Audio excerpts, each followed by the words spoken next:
8:30, so I'm going to call the Board of Supervisors to order. Mr. Hohen, may I have a roll call, please? Supervisor Giommi, Supervisor White, Supervisor Horton, Supervisor Schutte. Here. Mayor Bagwell. Here. You have your quorum. Thank you so much. I'm so excited this morning. We have someone new to help us start the day off well. If we can have our invocation by Pastor Michael Hurlbert from the First Christian Church. Thank you. Thank you.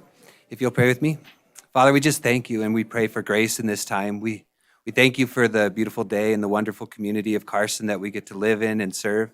I pray, Lord, now for our leaders, that you give them wisdom in their decisions and integrity in their actions. Lord, I pray that you just be with this meeting and guide and direct it. Lord, we pray for this community, that you strengthen the families, guide those who work in it, and Lord, that you stand among the vulnerable.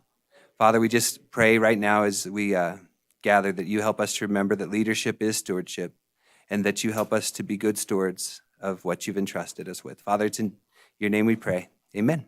Amen. Well, thank you so much. We look forward to future opportunities.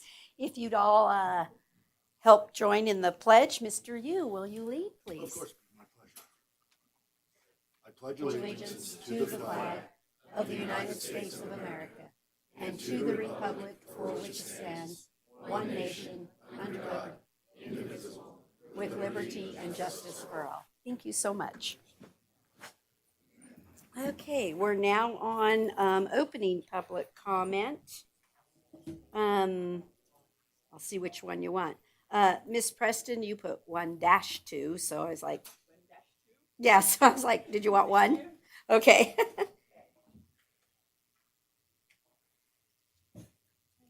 Good morning. Good morning, Mayor and Board of Supervisors. I would like to thank you for being here today. Today, my hat I'm wearing is as the representative of Rocky Point Properties, a property at 1340 South Curry Street. And sometimes I know that the agenda gets changed a little bit, and I wanted to verify that I got this on the record. I apologize for the late material, and I apologize that some people got a colored packet and some people got black and white, but there's only so much ink in the world at my house. So what I wanted to bring forward is I would like to speak on the item number 18A when it comes up, but I did want you to know that there are people that are looking for options. And just want to put that on the record. Thank you. Thank you so much. I have next that has to speak at the beginning is Mark Costa. Good morning, Mark. Good morning. Mark Costa, Carson City resident. What I'm speaking about today is that I would ask the board to please vote against authorizing continued work or study of this new city hall down there. There's a number of things that has me concerned about it. $36 million price tag, $2.3 million paying in interest over 30 years, comes out to now like closer to $70 million. We've had long-term warnings about the budget. The budget may be okay in the upcoming year or so, but there are warning signs. Mr. Martell was kind enough to present some of those at our Build to Win meeting in February for that. But we're, concerned about, as examples, the employee insurance fund, personnel costs may be approaching close to 70% of the budget, which I understand is a tipping point. There's many other capital expenditures needed that this money could be used for. The roads is one example of that, and other buildings, other types of activities, certainly that you've all seen requests for. Concerned about the complications of this program. A lot of question marks. We're paying it back with redevelopment funds, but the general fund is on the hook, as I understand it, if redevelopment funds are unavailable. I'm not sure why we're spending redevelopment funds on another government building. They should be used for other types of activities. We're creating a nonprofit that, was going to be another entity that would complicate the situation involved with this that we would have to deal with as a state. And there's further discussions of possible off-ramps built into the problem, built into this project, which we don't know enough about. And so, and finally, finite resources, staff resources, that the staff is going to spend a lot about time on this, possibly going down into another rabbit hole and other things that they could be doing. So I don't think this is a good option right now, and we should explore other ones. Thank you. Thank you, Mr. Costa. Jennifer, come on up. You're next. And then it'll be Kathleen.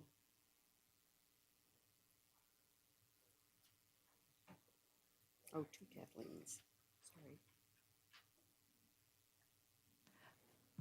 Hi, my name is Jennifer Verivi, and I'm here to comment on item number 18A, and I appreciate being able to speak to you now as I can't stay, so I look forward to the recording. I concur about the funding that the previous speaker just said.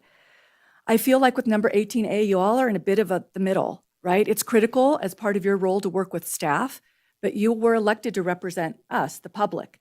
And as I think you're well aware, many of us, to be frank, don't like the downtown project that is proposed by the Hop and May Adams Foundation. We have reasonable concerns. We're concerned that it might harm the historic character and walkability of our city, that it will burden the roads and infrastructure of downtown, and that there seems to be little, if any, evidence for the proposed economic outcomes, the positive economic outcomes. So this is my request. During your discussion, might you please clarify how you will have our backs when you have a horse in the race? Voting yes on the recommendation will provide you with what feels like an unfair yet seemingly justified way to dismiss our concerns and our voice. I hope that during your discussion, you will keep in mind that several groups and individuals in town have presented modifications to the proposal and alternate ideas, many different kinds of alternate ideas. And they deserve to be discussed as part of a good faith negotiation. The outcome should be a win for the foundation, the city, and the public. The outcome should focus on what works best for all of us, not you, not them, but all of us. I believe that the process will be far more successful and have the positive intended outcomes if it's a collaboration rather than yet another adversarial battle. What seems more effective and what residents across town have been calling for is for the city to lead a clear, more public vetting of the foundation's proposal. And then, when the public's concerns have been addressed, agree to discuss how a new city hall might be part of the proposal. Thank you. Appreciate you listening. I have Kathleen Beasley.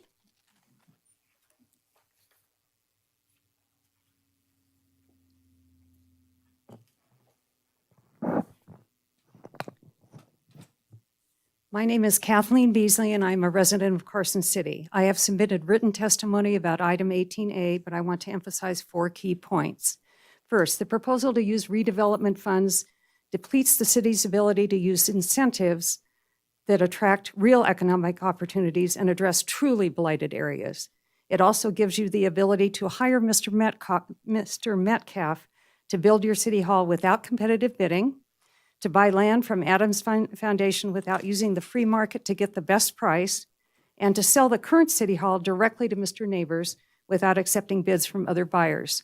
All this is because of an obscure section of the Nevada redevelopment law and your willingness to declare your own property blighted because of your failure to address deferred maintenance. This is not only a subversion of our resources, but also a backroom deal that is clearly not the best use of taxpayer money.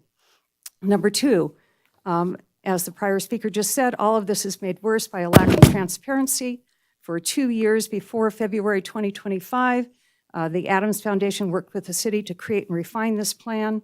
Now, for more than a year, residents have been asking for public hearings and sharing of all relevant information before decisions are made. There have been no hearings. Even now, I cannot get anyone to give me a number of how many people, employees will be housed in this building, or how this expansive building will be used, space. why the city will participate in building a 400-space garage, other than to provide Mr. Neighbors leverage to get his Ormsby House 2 project built. It is a farce to pretend that the information put out on this agenda item gives any resident a clear understanding of what is under consideration. I also object strongly to supervisors directing the city manager to be the single person to negotiate with Tom Metcalf. My understanding is that they go back to high school years and that Mr. Metcalf backed Mr. Martell for his current job. This is a conflict of interest on its face. 4, there are other alternatives not listed. I already heard someone mention 1340 South Curry Street, pretty comparable size to what you want. My understanding is that it has a new roof, almost new HVAC, Spectrum Fire already installed, 3 acres of parking. Will it be your dream of a palace near the other government buildings? No, but it will be a heck of a lot cheaper, and residents may possibly be encouraged to support it. Finally, this is not only bad policy, but bad politics. I do understand that you think you are very clever and too powerful to be crossed. However, you ought to be embarrassed. You have broken trust with voters, and they will not forget when your white elephant project becomes a fiscal disaster and their property taxes soar. Okay, Sheriff Furlong.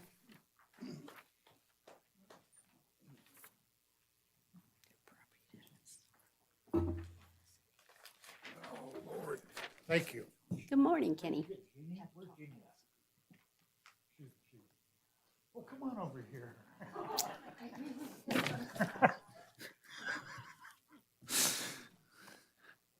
I'm just She's already introducing Jeannie red. Freeman, the Director of Health and Human I'm Services glad we're here. friends. I'd like to take this opportunity to endorse and invite folks of Carson City to the attention of a training that is coming up on March 30th at the Ormsby Room of the Sheriff's Office regarding suicide prevention and safe talk. This is a tremendously important endeavor that we've been pursuing. Folks that will be there will include our 988 representatives from the state. You can meet our MOST team, learn how they support the community through compassionate and coordinated responses, connecting individuals and families to crisis intervention, stabilization, and ongoing mental health resources. The training will begin at 4:30, and an introduction to our MOST team and the Safe Talk follow-up workshop. If you folks have been, folks in this community have been keeping an eye on the media, I would like to commend the Nevada Appeal and the author of a story that was printed this weekend. Probably, in my opinion, one of the best impacting stories I've seen forever. And he sits in this room all the time monitoring government affairs. Scott did just an amazing job at bringing this highly critical item to the attention of this community. We've lost so many people needlessly and recklessly, and we want to turn that table around. And so Jeannie and I, with Health and Human Services, our Board of Health, all of us encourage everyone to at least make an attempt. It does take reservations to attend. You can make reservations on the suicideprevention.nv.gov website. Thank you. Thank you. And I have Kathleen Lee. Another Kathleen? Okay.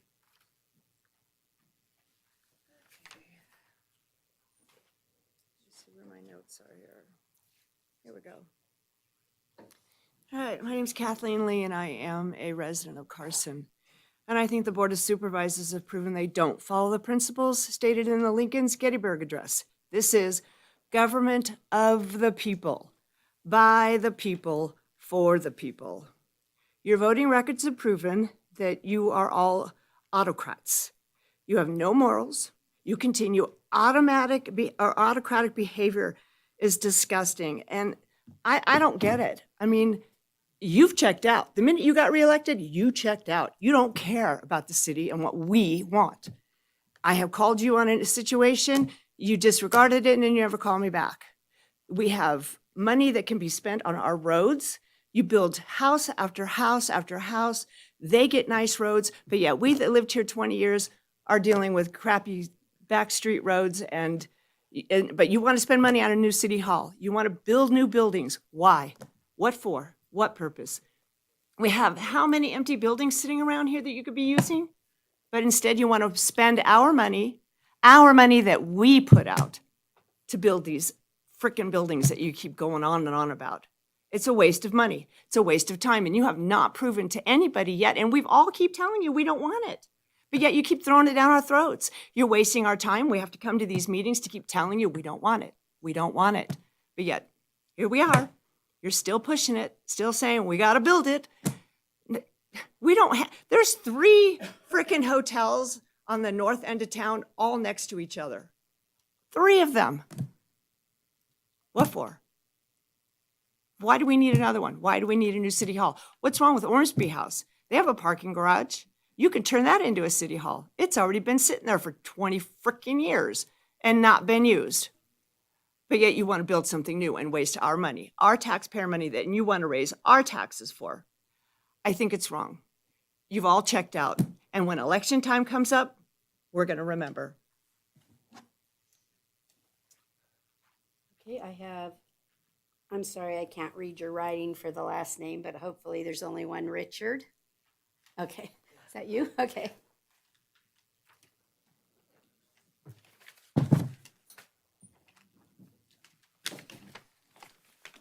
Good morning. Good morning. Supervisors, my name is Richard Chang. I'm a Carson City resident.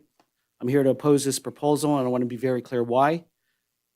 While this is presented as a $36 million project based on the proposed financing structure over 30 years, the total repayment could approach $70 million when interest is included. That is nearly double the cost. If this was a private investment, no prudent decision maker would accept those terms without serious scrutiny. Yet here we are asked to move forward using public funds, taxpayer money, without the same level of discipline. Because make no mistake, this will be paid for by the residents of Carson City, whether through higher taxes, reallocation of the general fund, or reduced services. At a time when our roads need repair, infrastructure needs investment, and public safety must be prioritized, we are considering a large non-essential government building. The numbers don't support it, and neither does the growth. Over the past 20 to 30 years, Carson City has grown modestly, about 6,000 to 8,000 residents. Recent growth has been largely flat, and there's no justification for a project of this scale. Even more concerning is that the project does not appear to be fully funded. There are clear gaps in the long-term financial picture, yet is being advanced under the label of due diligence. But due diligence comes before commitment, not after. I also want to share something I heard from a fellow resident. When I spoke with a neighbor about this issue, he told me he no longer believes in this process, that the public comment doesn't matter, and that decisions will be made regardless of what residents say. Whether or not that perception is accurate, it should concern all of us, because public trust is critical, and decisions like this either strengthen that trust or erode it. This raises a fundamental question. Are we exercising true fiduciary responsibility to the taxpayers, or are we moving forward with a predetermined outcome? Because once this is approved, the financial consequences will not only be temporary, they will last for decades. Other cities have taken this path, approving large projects without full accountability, and the result has been higher taxes and long-term financial strain on residents. Carson City should not follow that path. I urge you to reject this proposal in its current form and refocus on the core needs of this city. Thank you. I have Doreen Mack.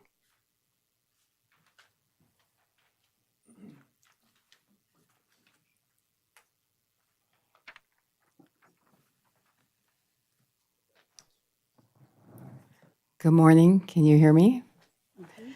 My name is Doreen Jelani Mack. I'm a third-generation Carson City resident. In 2018, I received the Sierra Nevada Top 20 Most Powerful Women Award for the work I did as president of the Downtown 2020 group for the 7-year downtown renovation project of removing the freeway fence, widening sidewalks, landscaping, signage, as well as the development of Telegraph Square, all to make a more business-friendly environment. Once again, I'm here to speak about strengthening our downtown core and building a more connected community amidst all the city and state construction. One of the biggest opportunities we have is City Hall that could serve as a central hub, not just for government, but for our community. Imagine a downtown mini market, a small health food store, a bank kiosk, a simple services like a parking ticket kiosk that recently a tourist asked me, "Where do you pay for your parking ticket?" It would all be accessible in one area. These aren't just conveniences. They bring people together, support local businesses, and create daily foot traffic that benefits everyone. At the same time, we need to address parking in a smart, practical way. By converting parallel parking to angled parking where possible, we could significantly increase capacity without overwhelming downtown with new structures. We already have a space near the legislature, Ormsby House, and other surrounding areas that could support this approach while preserving the walkability and charm of our historic district. Downtown should remain walkable, welcoming, and business-friendly. We've already taken steps in that direction by removing the downtown fence to create a more pedestrian-friendly environment. Now we have the chance to continue that progress. Places like Bog McFadden Plaza, Comma Coffee, and other gathering spots show us what works. Spaces where people naturally come together and preserve history. Let us build on that and focus on community, accessibility, and smart growth that reflects on who we are. In our last meeting, Jed Block brought up the topic of more ADA access. This could be applied in this next renovation after more public meeting discussions that would be beneficial to everyone. Thank you. Thank you, Doreen. Cheryl Rookwood? Okay, hi, Cheryl.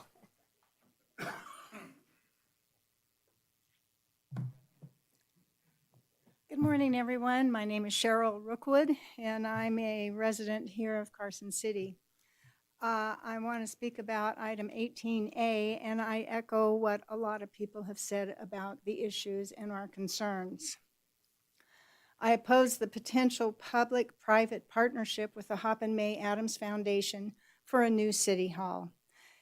There are cheaper alternatives and places for construction, like the Ormsby House and maybe the Kmart building.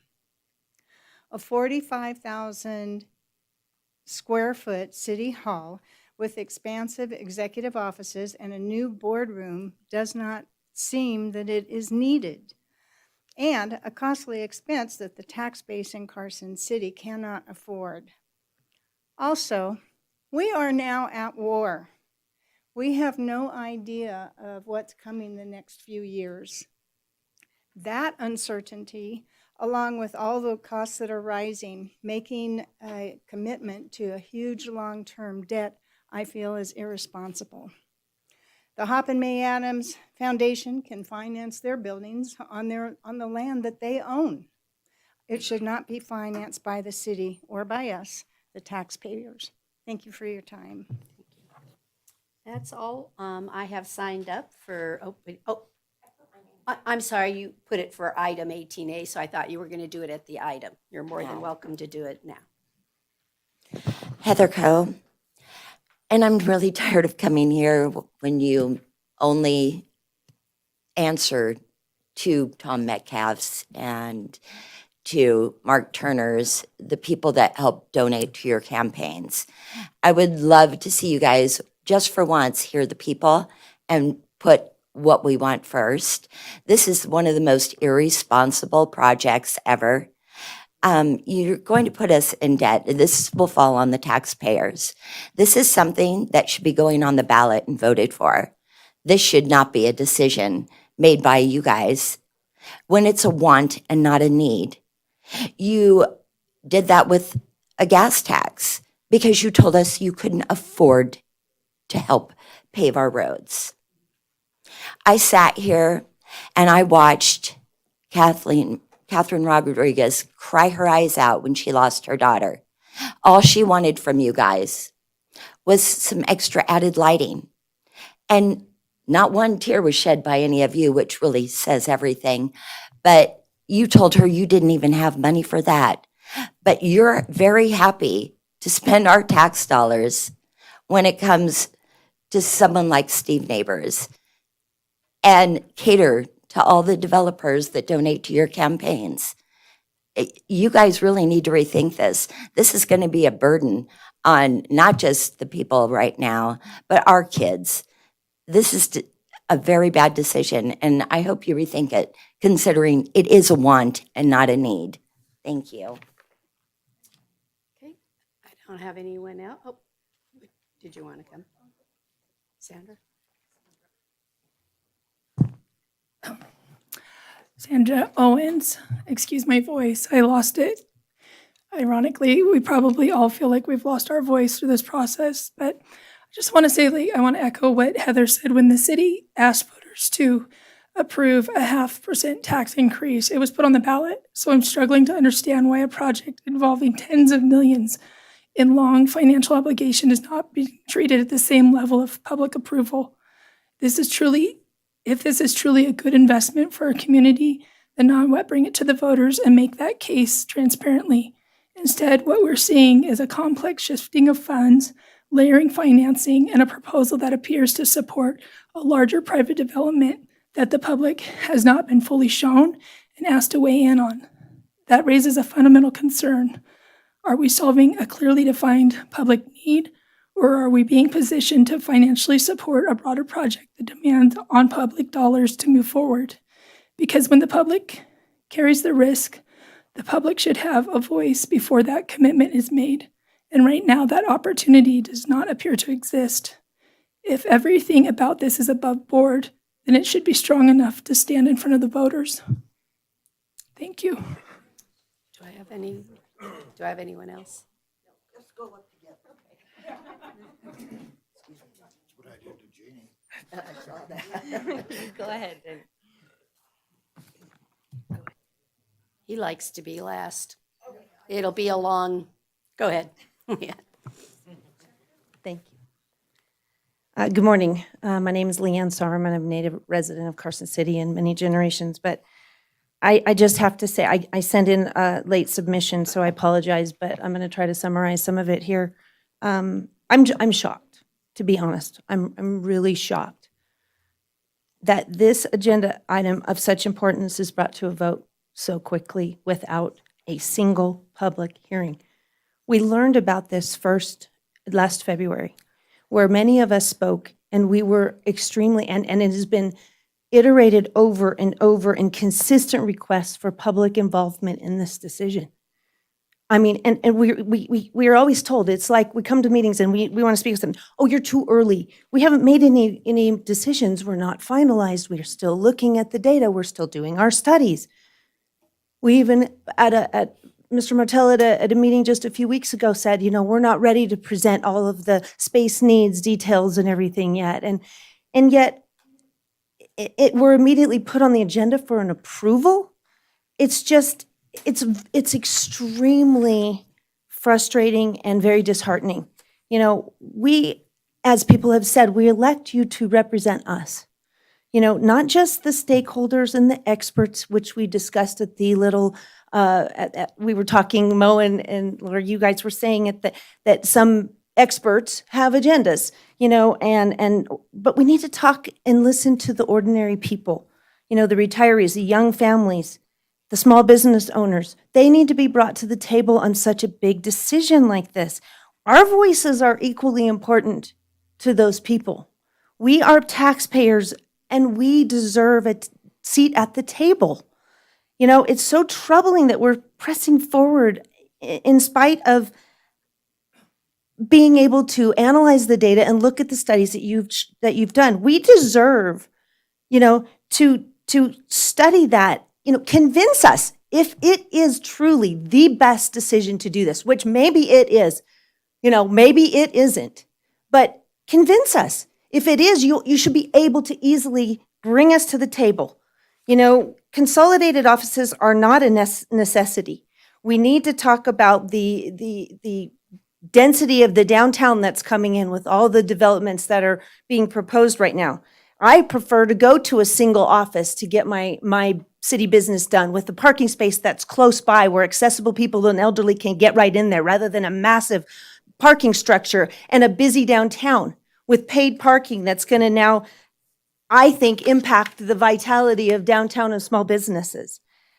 This is just too soon, and a motion at this time is at minimum rushed, you know, and we need to host some and bring us to the table so we have transparency and collaborative attitude. Thank you. Thank you. Denny?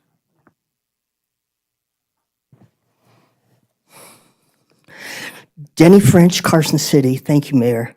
Thank you, Board.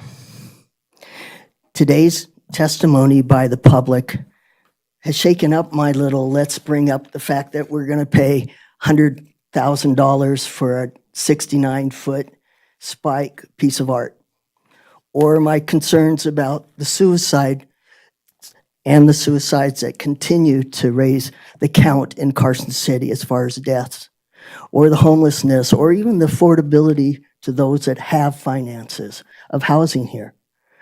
Corporations and different big money people are being brought into this community without our being able to stop them. I mean, this is an economical situation, and we are capitalistic after all. But is growth really helping us as a city? And are we managing what our needs are with what we have? Or are we a little bit out of our box as far as suggesting that we should take on such financial and emotional situation like this? Needs much more discussion and much more clarity. The situation with the state and the city's master plan was a clear indication to me there was no understanding that was clear, set on founded facts. It was a muddle of, I called it a, well, I don't want to say it, but it's a mud fed to me. When something comes up and it's so unclear that all the ingredients went in, but since it's mixed, you can't see any of them specifically. So I feel this 18A, which I've looked into, it's not satisfying with what it's suggesting. But in the paper, and I really appreciate the appeals article on this, it didn't say it was or it wasn't. There were several other options which aren't necessarily haven't even been brought up today on 18A. I appreciate your time. I also want to thank the city for having expanded on their calendar. Activities that are not. But I missed a strategic plan meeting because it wasn't on the calendar. And it's not like I don't check on occasion because I know this is fluent. But when I see a yellow spot that had something in it before that doesn't, and it doesn't say it's canceled, did that mean that the airport meeting wasn't going to be yesterday, or the cultural meeting won't be this next day or on Friday? I'm concerned that communication on the most basic level, and if I'm the most basic level as an example, it's not getting through to me. And I don't think it's because I'm a nudfud. I'm not. I'm fairly able with proper guidance to cover material. You have it in a paper, I can read it. I have questions, I can ask. But at these, you suggest there's going to be discussion, and there is not. Some of you will actually let us know where you stand on something and why you got there. I appreciate it more. Thank you. Thank you. Hey, I don't have anybody else? Sure. Jeff?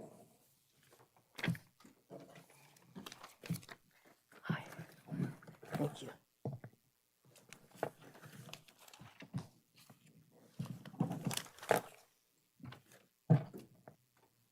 Good morning, Mayor Bagwell. Can you hear me? There we go. Good morning, Mayor Bagwell, Supervisor Giomi, Schutte, White, and Horton. For the record, my name is Jeff Sudich. I'm the new CEO of the Nevada Builders Alliance. I'm a sixth-generation Nevadan with deep ties in Carson City, Virginia City, Dayton, and Spring Creek. I'm here today to represent our 116 construction, development, and industry-related businesses right here in Carson City. Here today to express our strong support for locating a new consolidated city hall in the heart of downtown Carson City. This is about civic identity. Historically, cities place their civic centers downtown for good reason. It's where community life began and where it continues.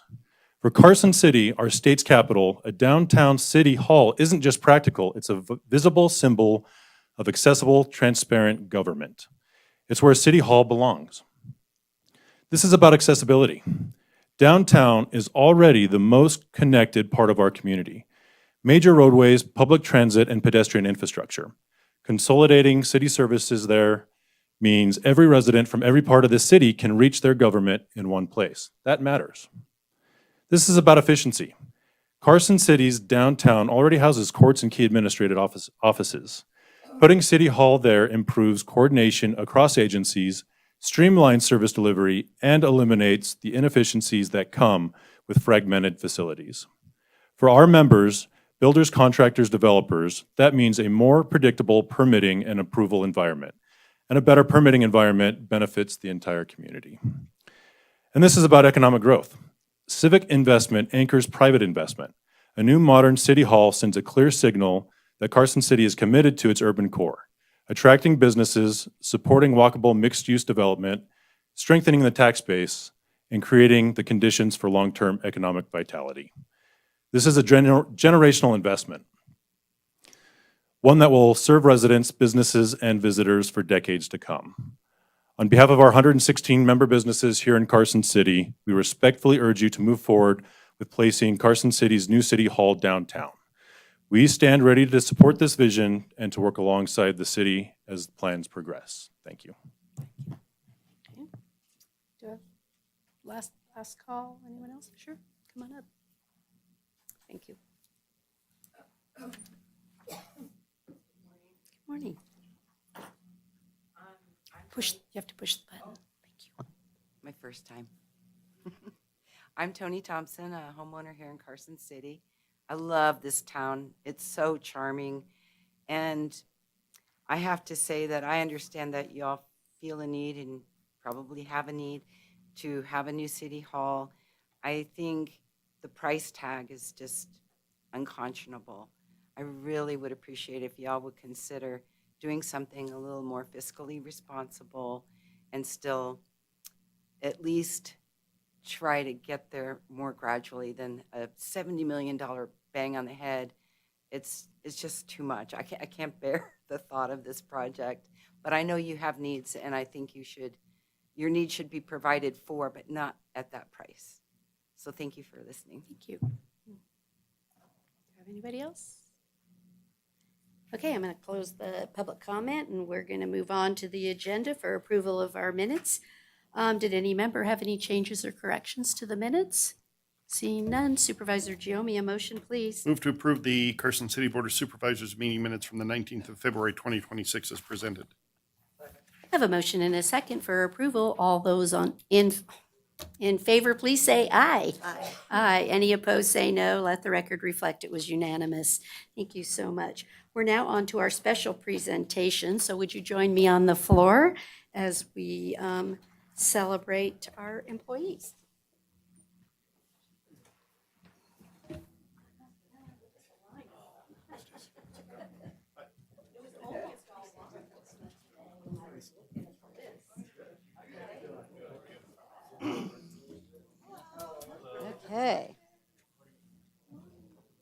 Okay, we're going 20 years. Wow. Daniel Jones, the deputy sheriff.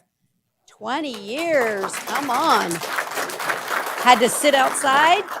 Oh, force him in. We'll have to force him in. Gosh. 20 years. You're old? Thank you so much for your service. It's so appreciated. And then, oh, he snuck around the corner. It was a bust. A Five bust. Oh. Thank you so much. Thank you. Oh, Lord. Congratulations, Dan. I appreciate this very, very much.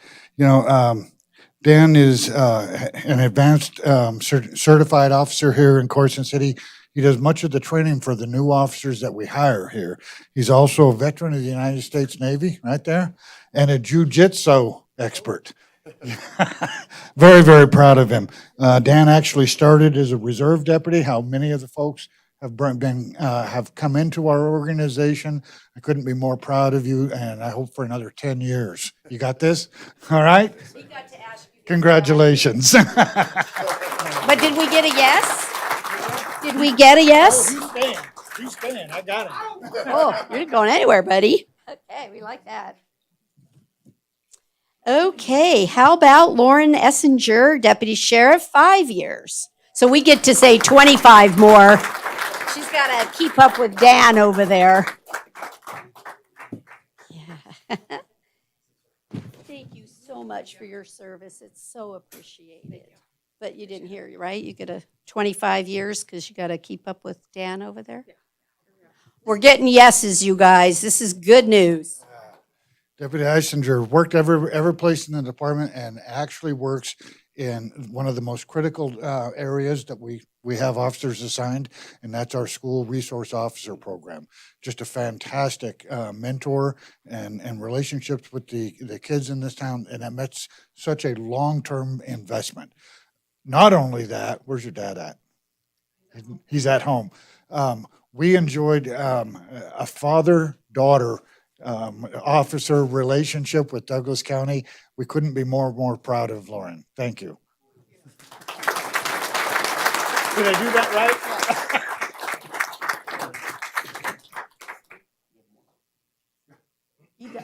I told you it was yes. I was like, well, we must have had a hiring slew at one moment. How about Jonathan Tripp? 5 years as a deputy sheriff. You kind of got the pattern now, right? Of the yes, you're going to stay for many more years. A lot of years. We're on a roll. Thank you so much for your service. It's so appreciated.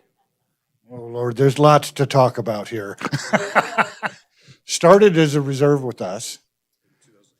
13 years with another agency. Back over to us. He is one of the key players on our special enforcement team. He's the president of our association, who is growing beards for charity causes. Such a tremendous leader. He has done an outstanding job in supporting this community, the kids, and everything else. On top of that, he's one of our leading canine officers. Which dog do you got? Cash. Thank you and congratulations very much. It says 5, but it's 18. Thank you so much. All right. Oh, talking about dogs. How about Warren Bettino? Come on up. You're a senior center resource advocate. Yeah. See you, Warren. 15 years. I can't even believe that. Where has that gone? 15 more? Actually, I will be retiring in about a week. I should not have asked on that one. Well, Warren, thank you for all of your help and being there at that center helping people, because that's what it's all about. So thank you.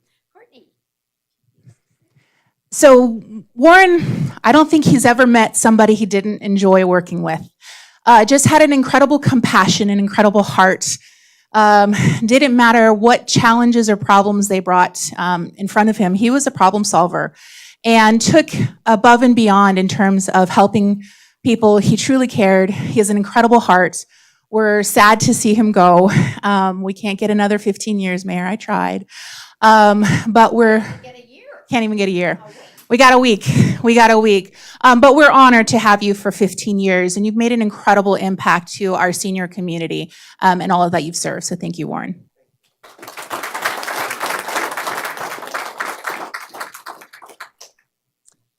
Okay, how about Brian Marino Bravo, a senior instrument tech, 10 years. Are we getting a yes out of you that you're going to be here a while? Doable. That's actually kind of a Not sure about that comment. Doable work for this. Thank you so much Thank for you. all that you do for us. Thank you. Yeah, good morning. Brian, congratulations, 10 years. Brian works in the background for Public Works and in the control system. He's a cornerstone of making sure that our utilities are running based off of our controls. So all of our operators are just dependent on Brian's work to make sure our water gets processed properly and delivered, as well as our wastewater. Any major projects that we've done in the last 10 years, Brian's got his fingerprints all over them in terms of the controls of that. So if you think of somebody working in the background, you're not going to really see it, but it is critical to keeping our utilities running and functioning. So that's Brian. Thanks, Brian. Congratulations.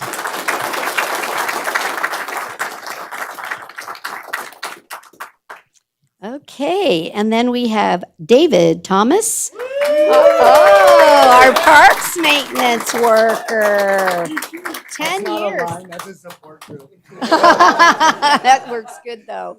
There's a lot of color in this one, so you guys are always fun to have to the meetings. And David, are you leaving us in a week, too? No, July 3rd. Oh, I get it. We got a little longer than a week, not much. Thank you for all the work you've done for our community. It's noticed and appreciated. Mhm. Thank you very much, Madam Mayor. Dave Thomas, on behalf of the Parks Department and the staff, congratulations on like 10 years. It's actually 10 years full-time, but he started as a seasonal for us for a couple years.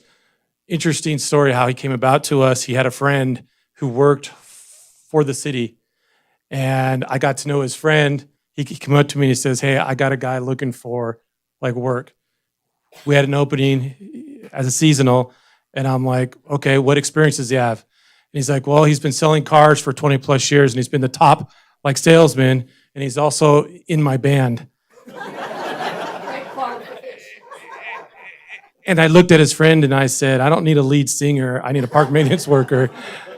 However, he said, "You're going to like this guy." So we hired him, and every team, every department kind of has their own like beat, has their own like rhythm. DT is our rhythm. He shows up every day with the biggest smile, the biggest grin since day one. I remember coming up to him and saying, "How was your day today?" And he's like, "Oh, boss, it was awesome." Every day you ask him that and he says, "It was great. It was awesome." He's got a tremendous attitude. And as you can tell by our staff who was here, they respect him. They admire him. He knew nothing about field maintenance, park maintenance. And now he's one of our top operators that we have. He's also a great ambassador for the Parks Department. Oftentimes you'll see him talking to the public. And he's just been outstanding for us for these past 10 years. So congratulations, Dave.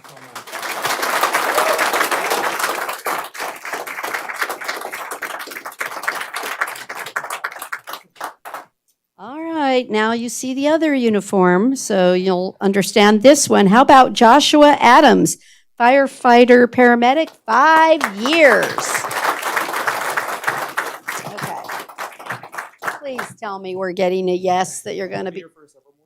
Okay, we're finishing on a high note, though, but thank you so much for your service. It is so appreciated. Thank you very much. Right? All right, Kevin, tell us about his greatness. Well, first off, we don't have a Josh Adams, so this is Chip for everybody in the room. No story, just this is Chip, just so you know. But the awesome thing about Josh Chip is if you look up in the dictionary, happy-go-lucky, this is the guy. And that personality just spills out to everything that he does and to his crews. And that is demonstrated because right now on the Station 51 kitchen table, there's a fresh plate of cookies that were baked and from a patient that he took care of as a thank you. And that is routine for this guy because it spills out to what he does every day, taking care of people. And he just has that compassion and that positive energy that just helps to comfort people that he's taking care of in their emergencies. He's a fantastic firefighter, a great addition to the crew. He also is still actively serving our country in the Guard. So Just a multi-talented. We're very, very happy to have you, man, and proud. You should be proud of the 5 years you put in so far.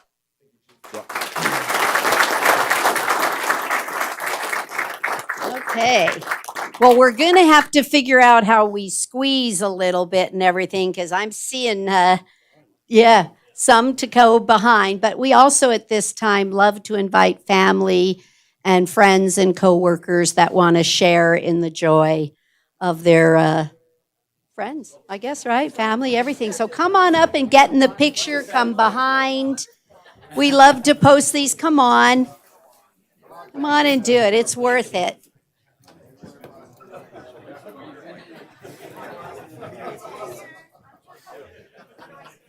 Get everybody. Look at that.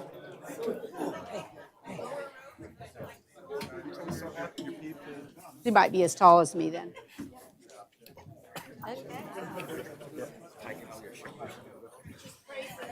Everybody's got a radio. Blocking my face. Okay, we're going to take a picture looking this way because we got Deanna today instead of James. Sorry. Knocking things over. Yeah, that's fun. 1, 2, 3. Thank you so much. Okay, we're just going to take a small, we're going to take a small recess to let the room reset. So we'll be back at 9:30.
Call the Board of Supervisors back to order.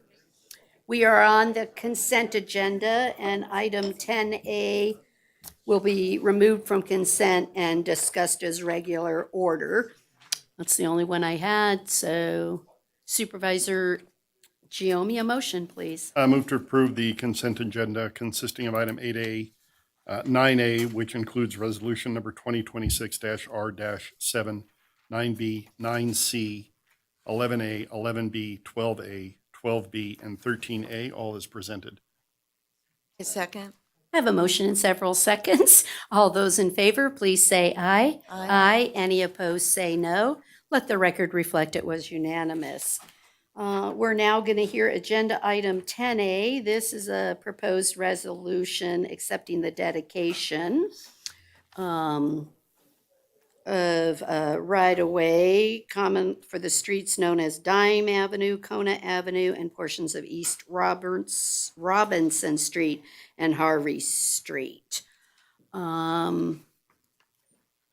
Let me just, was there a specific question or a comment that a board member would like to make on 10A? Just a short comment. Just following up on my usual vote to not add new streets to the city inventory, this particular project came forward prior to our most recent change in policy, and I feel like I need to maintain my no vote on this particular project. Okay. Anybody else? Did anybody have any questions or anything we need to bring stuff up on? Don't see any. Do I have any public comment on this item? Okay, I'll accept a motion then.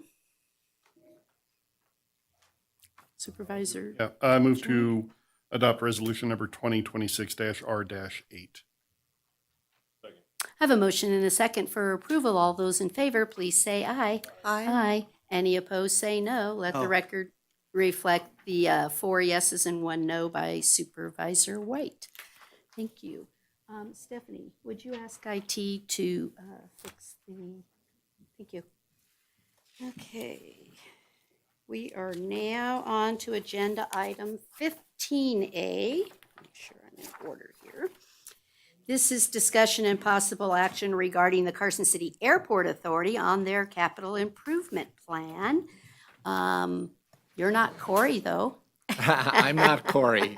No. Okay, the other Corey. The other Corey, If yeah. you would, well, you'll state your name for the Yeah, record and talk to us about this, please. Yeah, I'm Steve Takus, Airport Counsel. You've seen me before. You'll see me again. This is our annual airport capital improvement plan that we file each year with the FAA. It's a result of a number of meetings that we have with the FAA outlining our next 5-year construction program, and we request the FAA allocate funds for our construction. As you know, the airport grant process is the airport puts up about 93% of the funds, and we put up the remainder. And that remainder does not come from Carson City's budget, it comes from the airport's budget. And so this plan that we have presented before you is the one that we've worked out with the FAA. Doesn't mean they're guaranteeing us the funds, but we'd use this plan to file our grant applications, and then they allocate money among a variety of airports, and hopefully they allocate the money that we've asked for ours, and then we go forward with the projects. And so I guess the key thing here is we've got 4 projects that are scheduled for next year for 2027, and they're relatively modest, but they involve an environmental assessment at the west end of the runway, and 25% of the engineering costs to do design, repairs and resurfacing of the north apron, and then a reconstruction of Taxiway Bravo, which is the north-south taxiway in the airport. And so I'm here to answer any questions you have, but as I said, this is something that the airport pays for. It doesn't come out of the city's pocket. Thank you so much. Does any member have a question? No questions? Is there any public comment on this item? Mr. French. I can't find you in my list of people. Sorry. Denny French, Carson City, Nevada. Related to the airport, first off, I'd like to congratulate Corey Jenkins. I think they gave him a raise, and he well deserves it, in my opinion. But if you could find yourself on here. I looked up the projects, and the one that I had the inquiry about, what I wasn't able to get to the meeting, so I will take this opportunity. Denny French, Carson City. The microwave that was going to be added to the building facility, Verizon request, I like the way they worded it in that they said they would like it. Do they need it, and will it interfere with the communications that you have at hand? I'd be happy to talk to Mr. French outside Offline. the Thank meeting. you so This was much. action that was taken last night at the Airport Authority meeting. It really doesn't impact the city at all. I wondered if it was one of those projects, though, that you said of 6. It's not one of the projects that's on this list. Thank you so much. Is there any other public comment on this item? Okay, seeing none, I'll bring it back up here for a motion. Supervisor Horton. I move to approve the 2027 through 2031 Airport Capital Improvement Plan as presented and authorize the airport manager to submit FY 2027 FAA grant applications for the project. I second. I have a motion and a second for approval. All those in favor, please say aye. Aye. Aye. Any opposed, say no. Let the record reflect it was unanimous. Well, thank you, Corey. I hope that you have a beautiful day. See you later, Steve. Okay, we're now going to move on to agenda item 16A. This is discussion and action regarding a recommendation from the Planning Commission to approve a request for master plan text amendments dealing with condition 57B of the Lampa Ranch North specific plan and text related to the Lampa Ranch North specific plan and the Gold Dust Westway connection alternative. Ms. Manzo, could you take us through this item? I'd be happy to. Heather Manzo for the record. If we want a presentation overhead, though, I think we're going to need IT's help. I don't know how to connect Get the dongle to work? We'll see.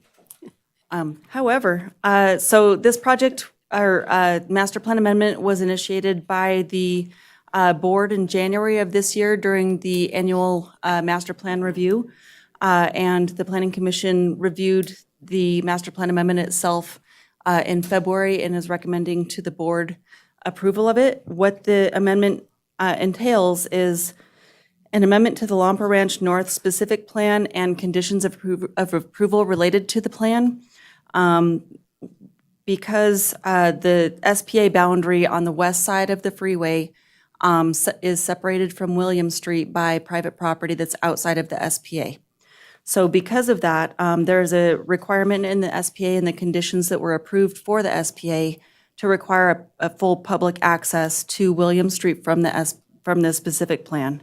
However, that property is not a participating member of the SPA, and so with that, when the board initiated the master plan amendment, discussion was had at that time that while some sort of access is really something that's important to the city, it was acknowledged that full public access may not be possible due to limitations in the roadway width that's there, as well as that private property participation. So with that, the amendments would include a change to the language in both the condition and the specific plan to remove the public right-of-way requirement and include a requirement for access. With that, it doesn't preclude full access if that's something that can be achieved in the future. However, through discussions with private developers that have been looking at property within the specific plan, the private property owner that's not participating in the specific plan has entertained the notion of a form of access, just not full public access. So that's what's before you. I didn't receive any public comments on this item, and the Planning Commission is recommending the board approve the amendment. Do you have any questions? Supervisor Giomi. Heather, so this, just to be clear, this, in your opinion, the way it's written is sufficient to ensure that there's, for emergency services at the very least, there's ingress and egress. Is that a fair statement? That would not preclude the ability to provide emergency access. I don't want it to preclude it. I want it to include it, which is what I'm asking. So it would be allowed. Yes, it would. Okay. And the requirement of access is something that has been included as part of the language that's before you. Just wanted to get that on the record. Thank you. I don't see anyone else on the board. Is there any public comment on this item? Okay, I'll bring it up here for a motion, please. Supervisor Giomi? I move to accept the Planning Commission's recommendation to this board to approve the master plan text amendment, and further to move to approve without modification the original request for amendment based on the record of the Planning Commission meeting of February 25, 2026, including evidence on the record as well as the ability to make all the findings as discussed on the record today. Motion and a second for approval. All those in favor, please say aye. Aye. Any opposed, say no. Let the record reflect it was unanimous. Thank you so much. Okay, we're now on to agenda item 16B, discussion and possible action regarding a recommendation from the Planning Commission to approve a master plan amendment for policy 6.3B, downtown character areas. Ms. Ferris? Thank you, Heather Ferris, for the record. I too have a presentation, and it looks like we might be getting this up here shortly. So like the last item on the agenda, the board considered the master plan annual report in January of this year and initiated this request at that time on January 6th. So let me see if it's still working.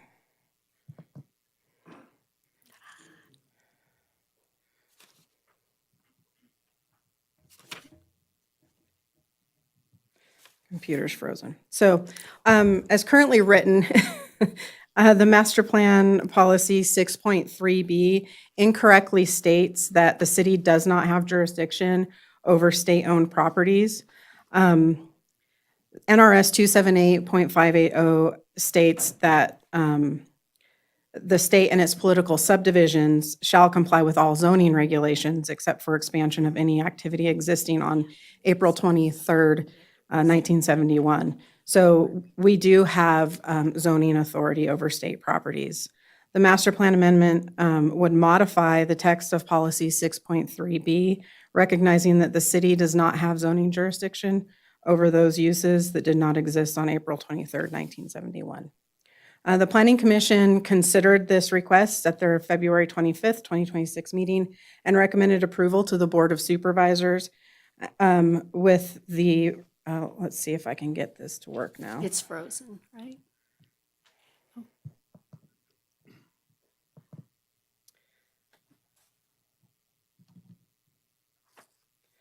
I do have some slides that are pertinent.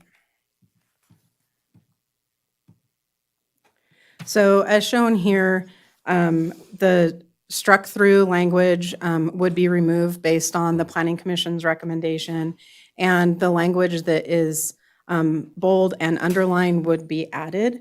Again, that's based on the Planning Commission's recommendation. Since the Planning Commission meeting, staff has given the proposed language additional consideration and is recommending not including the proposed additional language since the Capitol complex is no longer entirely surrounded by the downtown with the removal of the state office complex from the downtown character area. So the state office complex is that area that's outlined in red that is no longer part of the downtown. So staff would recommend essentially removing the additional language and simply striking while it is not under the city's jurisdiction. So it would read, the Capitol complex is a defining feature of downtown Carson City. The Capitol complex serves as a draw for visitors and residents and contributes to the character and vibrancy of the downtown. Plans for properties that abut the Capitol complex should be coordinated with state facilities, staff, and planners as appropriate. And then with the recommended modifications, I do have a modification to the recommended motion. With that, I'm available for questions. Does any member have a question? Nope. Is there any public comment on this item? It's Mr. French. Denny French, Carson City. I had really tried to convince myself to try to keep quiet about some of this, but I cannot. The ripple down effects from our decisions as as they have been put forward for us by the board, was that we gave up what it sounds like we did have a say in, to turn things over, change the wording for the state, and that ripple down is happening in this order as well. I don't think we should give up any of our language. If we can't define it well enough to include cooperation, we shouldn't have put it there in the first place, but I think it had a reason, and it was put there by community authorization or at least input, and so this is unfortunate in my mind, but if it's just a clerical change, then I'm fine, but it's more to my point is that this is not a good start.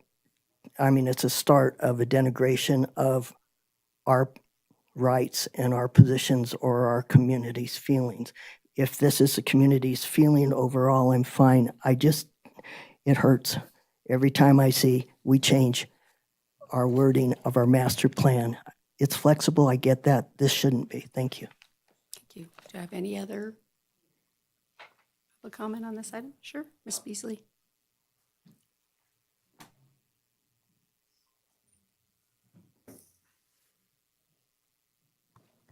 I must be failing to understand. I thought you said the Planning Commission recommended to this body that the wording be changed to be that the city does have jurisdiction over the state.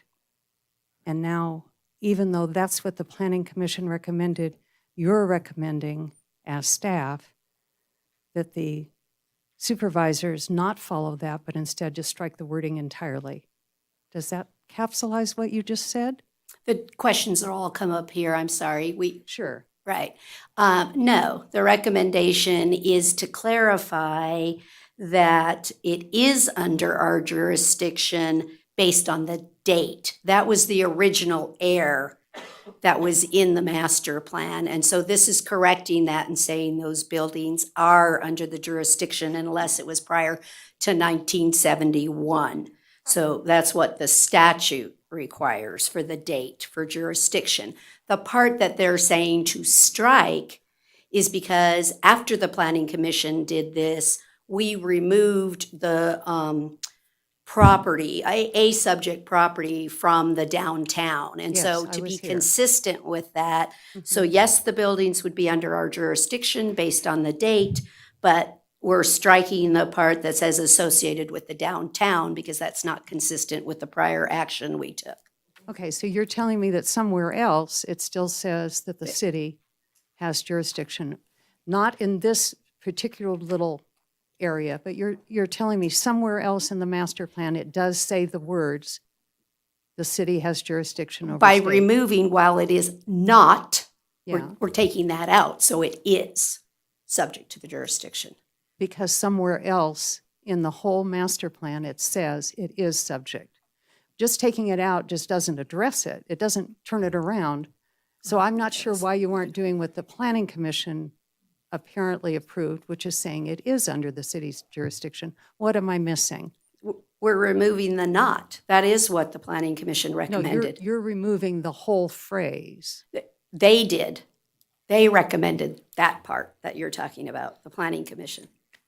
Okay. Yeah, I'm just saying they did. The part that's changing from the Planning Commission is just the very last sentence, the bolded part, that says it was subject to downtown, but we already made that decision. you It made was. that- yes, Right, I and was so we're there. just aligning it to match both activities, but they will be subject to the master plan, just not the downtown rule. I hope that helps. Made it, I don't know, maybe it's Denny's, it's clear as mud, but anyway, they are subject unless the bill, isn't it 1971 by statute? I think I remember.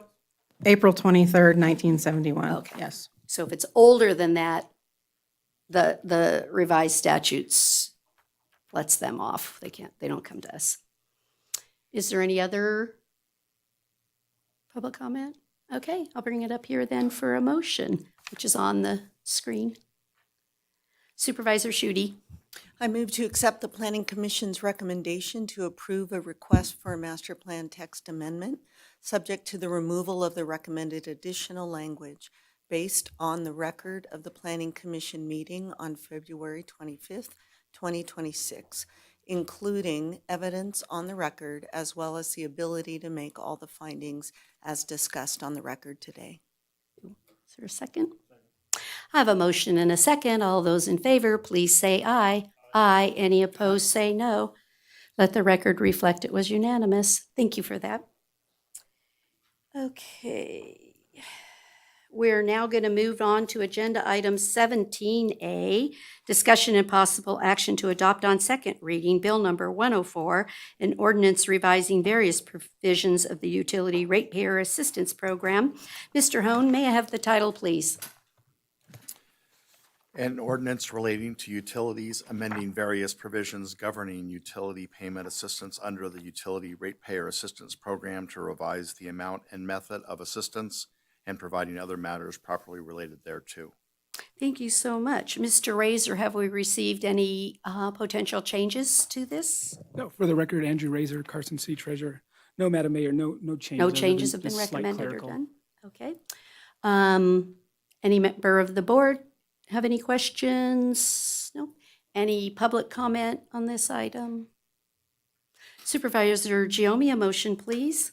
I move to adopt on second reading Bill number 104, ordinance number 2026-6, with the notation that the text of the bill itself incorrectly identifies it as ordinance 2026-7. So we got the ordinance And number correcting fixed. that, correct. Right. Is there a second? I have a motion and a second for approval with the correction of the ordinance number. All those in favor, please say aye. Aye. Aye. Any opposed, say no. It was unanimous. Thank you so much for your work on that. And thank your staff. I know she worked hard on it too. I voted late. Worry. I got you. Oh, clear you. Okay, we're now on to agenda item 18A, discussion and possible action regarding direction of the city manager on the initiation of due diligence considering a new city hall. Who's going to start us off? Is that you, Stephanie? Or Thank are you, Mayor. gonna I take will, a if little that's all start? right. Sure, Mr. Martell. Thank you, Mayor, and good morning, Board. For the record, Glenn Martell, City Manager, just a slight correction on some comments that were made this morning. Tom Metcalf and I did not go to high school together. For those of you that know me, I've been here in Carson City since 1977. I am a proud Carson High Senator. I won't speak to Tom Metcalf's high school career, but I know it was in the state of Hawaii. So on that, the team is here today to follow up with you on the direction you gave us or gave previous staff last February when the Hop and May Adams presented their white paper. At that time, you directed staff to progress and look at options regarding that particular white paper and any opportunities that might exist with a partnership of some kind with the Hop and May Adams Foundation to include potentially a new city hall. And again, just for the record, anything we're talking about today is subject by all applicable NRS. There is no getting around any prevailing wage. There is no getting around any competitive bid recognitions or anything like that. We've worked very closely with the DA's office to make sure that everything we're talking about today meets every dotted I and crossed T within NRS. I believe that this exploration that we've proceeded on since the 8 months I've been here has found a solution that meets three strategic goals that this board has set out. First and foremost, centralized services for residents and business owners that engage with you and other members of its current government. Investment in the city's own infrastructure. And I believe most importantly, this investment shows confidence in the city's own downtown and supports additional synergistic opportunities, which may include new businesses or expansion of downtown businesses. Going back in time, this all began as far back as May of 2015 when a previous board had the foresight to establish the Extraordinary Maintenance Fund. This fund has since helped with critical repairs on larger items such as roof repairs, major HVAC system upgrades, and even elevator repairs or replacement and upgrades. And this fund is currently supporting the expansion of the juvenile detention facility and the associated team movements required with all of those activities. In a broad sense, this project concept consists of preliminarily 45,000 square feet in a 3-story building, initially housing approximately 100 team members across Team Carson. This includes HR, the assessor, the treasurer, the city manager's office, and the public guardian office, and finance. All of those teams are currently housed in your city hall. The city offices that, per your direction in the strategic plan, looking to consolidate within this concept include the clerk recorder's office, the development engineering team, and economic and community development, which we commonly refer to as the BRIC. Stephanie and Robert and Sherry are here to discuss the history, research, and financeability of this concept. Finally, everything presented here today is a result of a lot of hard work from your team.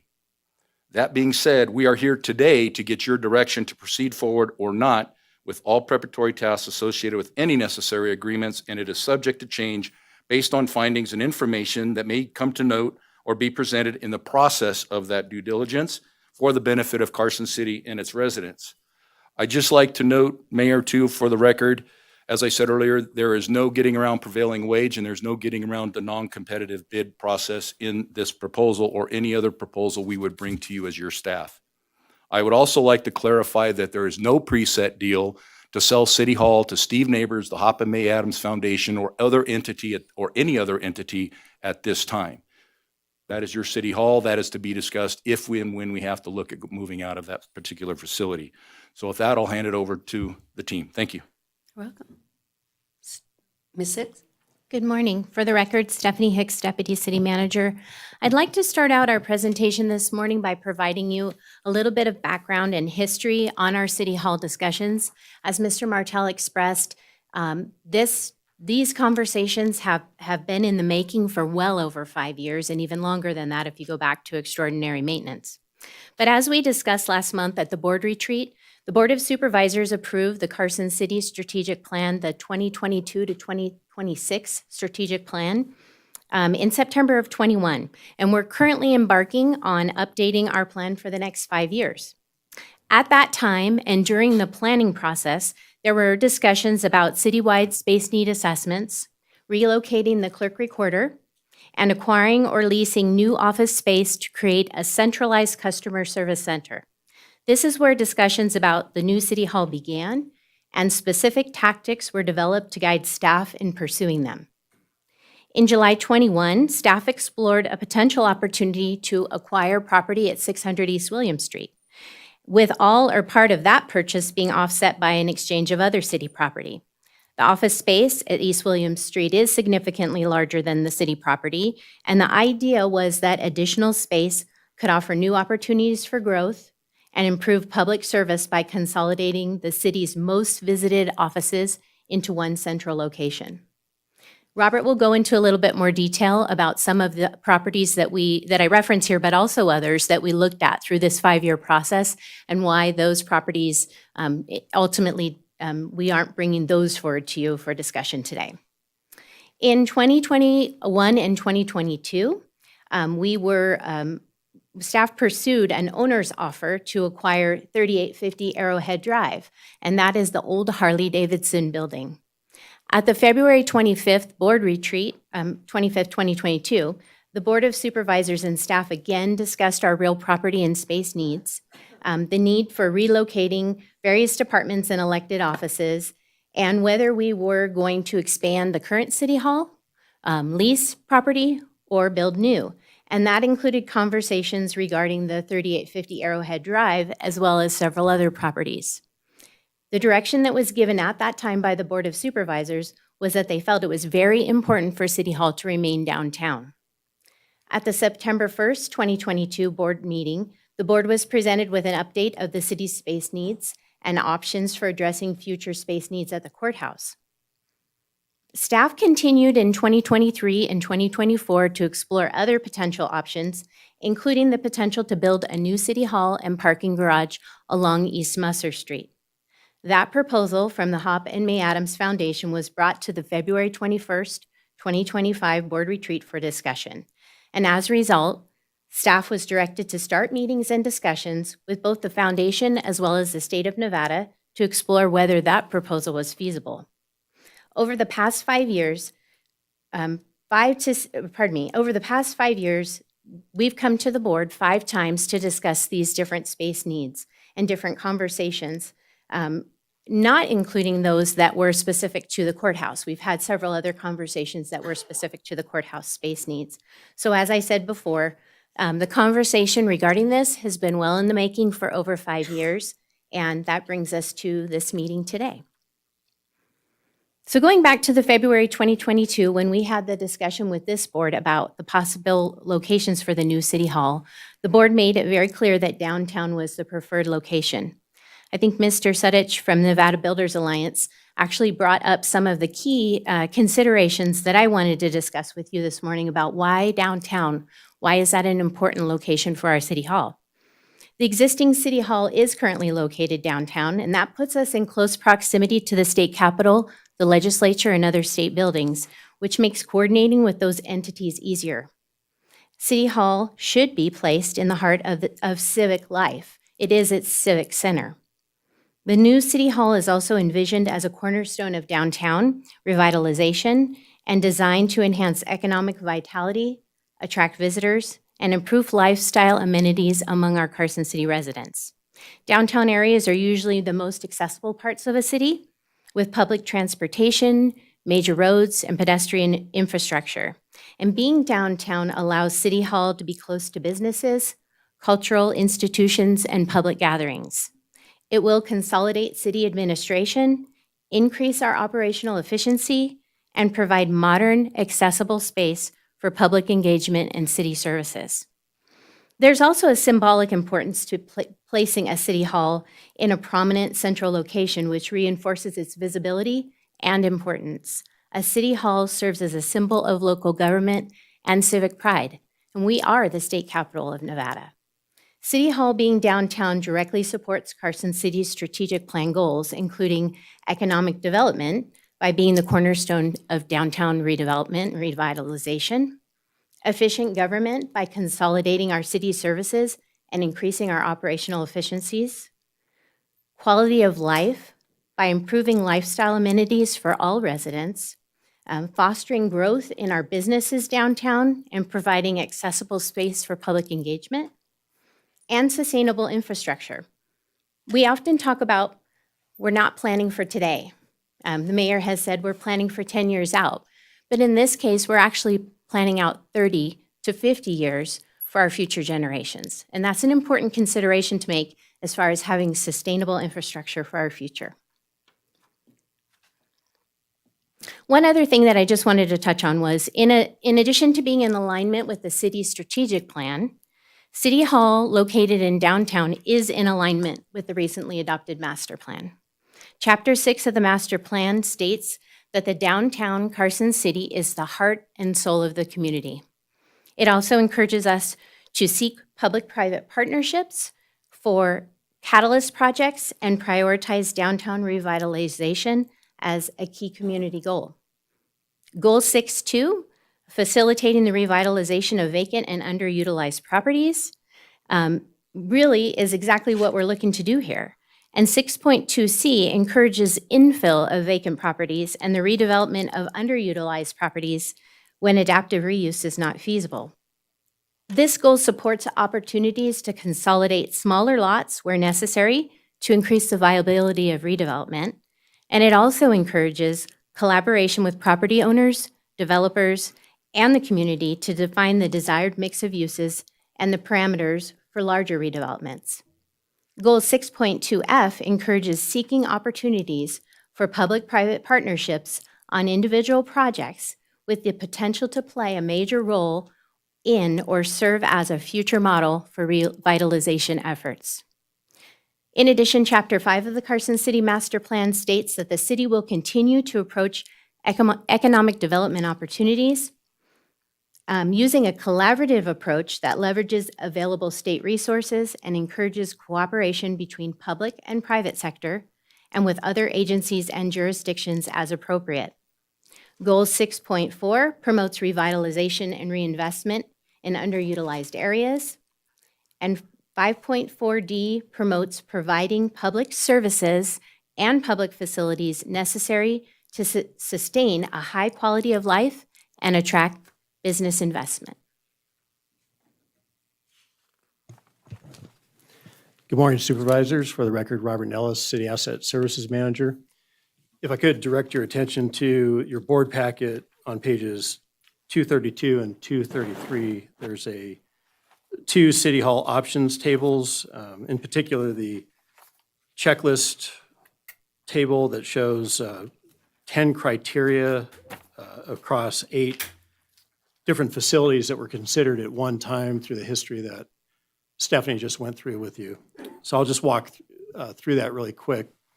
So what we're comparing here is the potential of building a new City Hall to an existing facility in Carson City. And some of the criteria we're looking at is proximity to downtown, whether it has the optimal square footage that the city needs for the time horizon that Stephanie referenced. We're attempting not to undersize something that we quickly outgrow and then need to come back and ask for more square footage. So we also don't need something that's too big for our needs to where we have vacant space and need to lease out space. Deferred maintenance is also a big consideration. Anything that we're looking at that would be an existing facility, it's unknown deferred maintenance. So we'd have to do extensive research and reports to see what that may cost. In certain cases, we may be talking tear down to the frame of a structure, which could result in remediation and all that. Potentially could be more expensive than building brand new. Does the new facility have a possibility for a new boardroom? So instead of being here at the community center, could we be in a new facility? And when we say new, it doesn't mean larger. It may be the same size, it just may be a different, maybe slightly larger. It's not, we're talking extravagance here. Is it within the redevelopment area? So is the city willing to invest its own funds into our redevelopment area to encourage other development? Does the option presented to us in another facility provide the potential for private financing? So the city isn't fronting the whole bill to construct up front and make a large payment, but can we somehow make payments over time? And then does it meet the construction timeline to move the clerk recorder out of the courthouse, get them in this new facility, whatever that may be, whether it's a new construction or an existing facility somewhere? Will we be able to get the clerk recorder out in time to begin that construction on the courthouse without having to make several moves of moving the clerk recorder out and then moving them into a new facility and creating all that disruption? The last 3 are italicized on purpose because those are strategic plan tactics that I want to draw your attention to. So taking in close consideration whether whatever option might provide a centralized customer service center for the city, and whether, again, it accommodates the clerk recorder, public administrator's office in that design, and is there sufficient parking? That's a big one that's not thought about a lot, but we look at it closely. Do we have enough for not only the employees, but the public, as well as if there was some emergency, could we run elections out of this new facility if needed, and we didn't have access to the community center for some reason?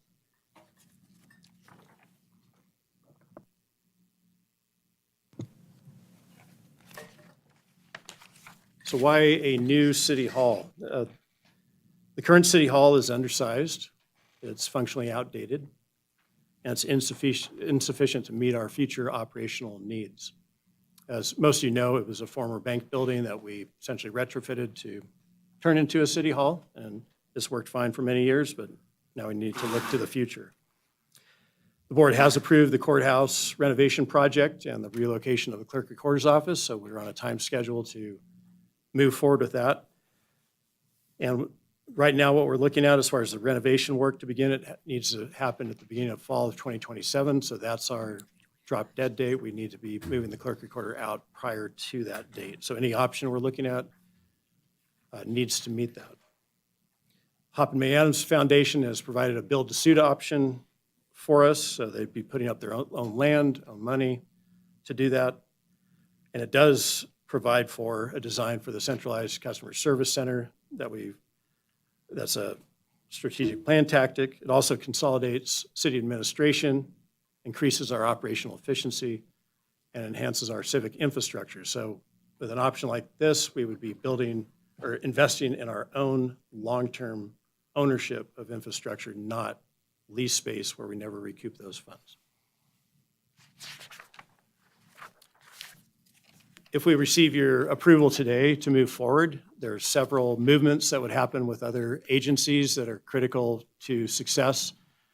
Beginning with at the end of this calendar year, Vitality would need to vacate the Health and Human Services building on the second floor, and we plan to bring an item back to the board at the next board meeting if that's approved today, which would then allow the Health and Human Services group to vacate the annex on the corner of North Route and Beverly Drive. What this does is it opens up that annex for Public Works to get in there to retrofit that annex for the Department of Alternative Sentencing that's currently in the courthouse. That way they can move out. We can begin construction of the courthouse in winter of 2027, and then complete the construction of the new City Hall by March of 2029. So you see it's a very tight window. If we begin today, we have a 3-year window for completion.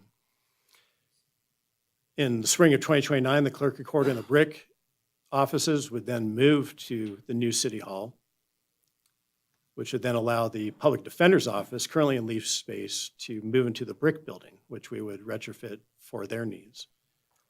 Lastly, we come to October 2029, where we can complete the first floor of the courthouse, which is where the clerk recorder is currently housed. The district attorney's office would then move into the first floor of the courthouse by then, which would then allow us to complete the second and third floors and courtrooms at the courthouse. So we'd be completely done by January of 2030.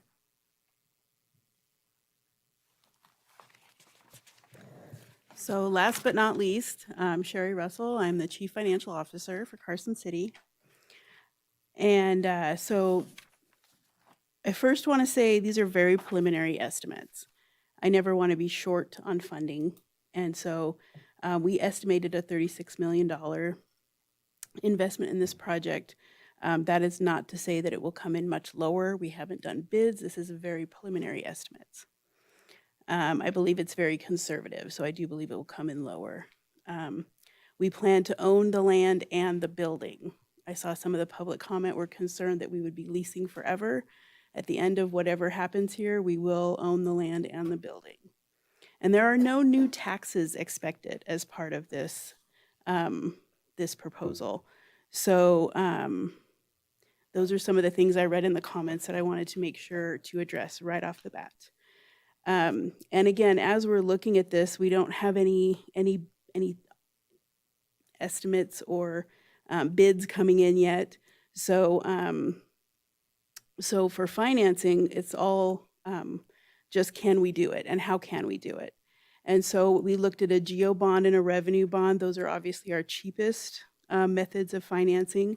We get very good rates and we have flexibility in the payment schedule. So we try to use those most times. However, there's also the lease option purchase, which has its own benefits because this is a developer, they currently own the land and they're fronting all the money. It's easier to do the lease option purchase for a few years and then have off-ramps so that we can get out of that as soon as possible, bond, and use the cheaper option. So that's what we're looking at as kind of a blended, but again, nothing is set in stone. When it is set in stone, we will be back before you with an approval. I wanted to, and I also want to mention that both of these options, either a lease or a bond, they will impact the city's debt ratio.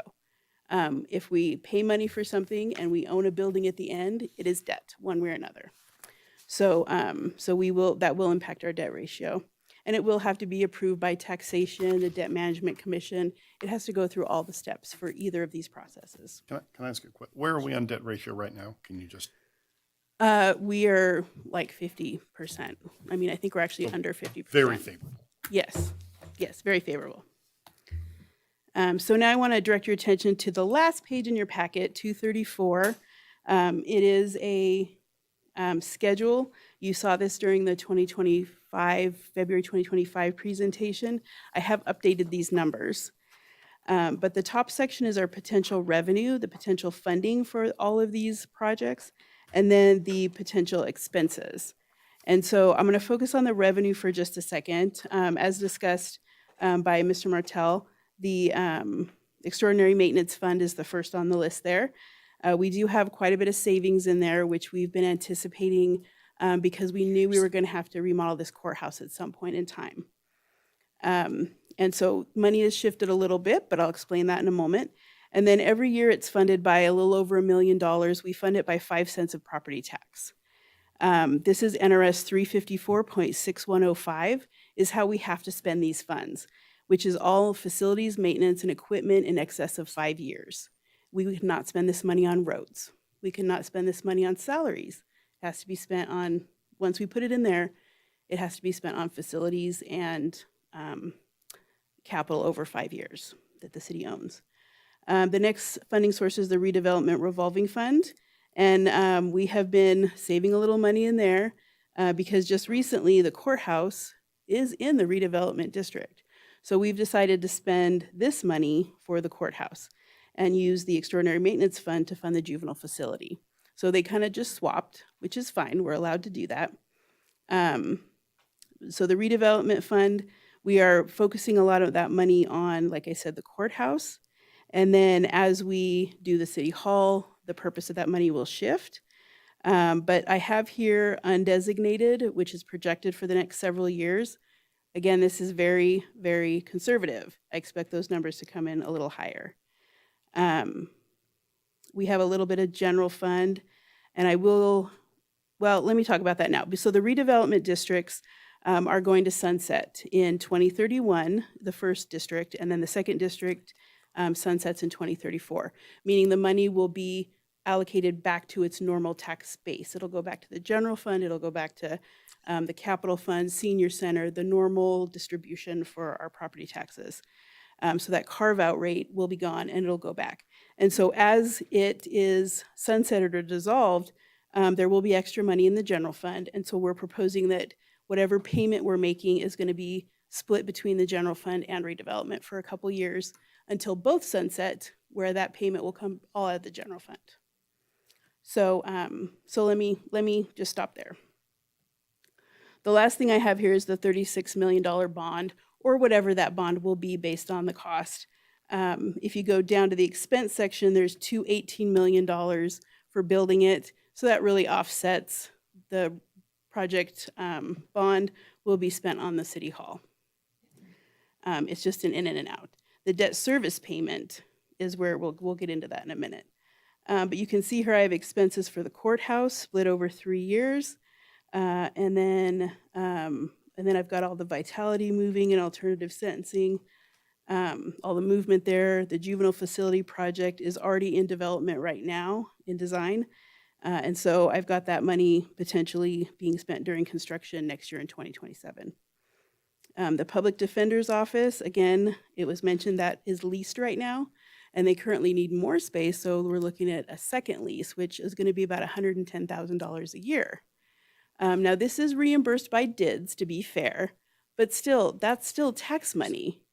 And so, I don't think it's a good idea to lease anything for a government for the rest of our lives. So I think it's a good plan to try to get them in a city-owned building, the brick, which the financing will be complete for the brick in 2028. It will be 100% ours. We will have no more debt on it, just maintenance. So now getting to the debt service. So I do have here 30 years at 5%. That is really conservative. Right now, I think we can get 4%. So it's a whole basis point higher than we would ever expect to pay. But again, we want to be conservative in this. I don't want to put a low payment in there and then have something higher come to you later. So we'll also get the best deal we can get. If we can get something for 25 years, that's going to lower our interest, total interest paid. So that'll get us the best deal ever, or as best as we can get. So I want to draw your attention to the little red boxes at the bottom. It says the C-Tax pledge revenue. That is our current debt right now for C-Tax. And that debt paid for the sheriff's facility. It paid for the EOC. It pays for a lot of our facilities and capital improvements. There's a lot of capital improvements in there as well. But you'll see in 2031, it drops to $2.2 million. Now, usually this C-tax pledge, that what comes out of the general fund for debt service is about $3 to $3.5 million. And that's been consistent since I started working here over 15 years ago. And so when it drops to 2.2 million, that's when we can take on that, that $1 million or half of what we expect the debt to be. It actually can, it's weird that it lines up with the dissolving of the first district, but it does. So we're going to have increased revenue in the general fund, and we will still be below that 3 to 3.5 million for debt service, which is great. And then in 2034, you see it drops again to 567,000.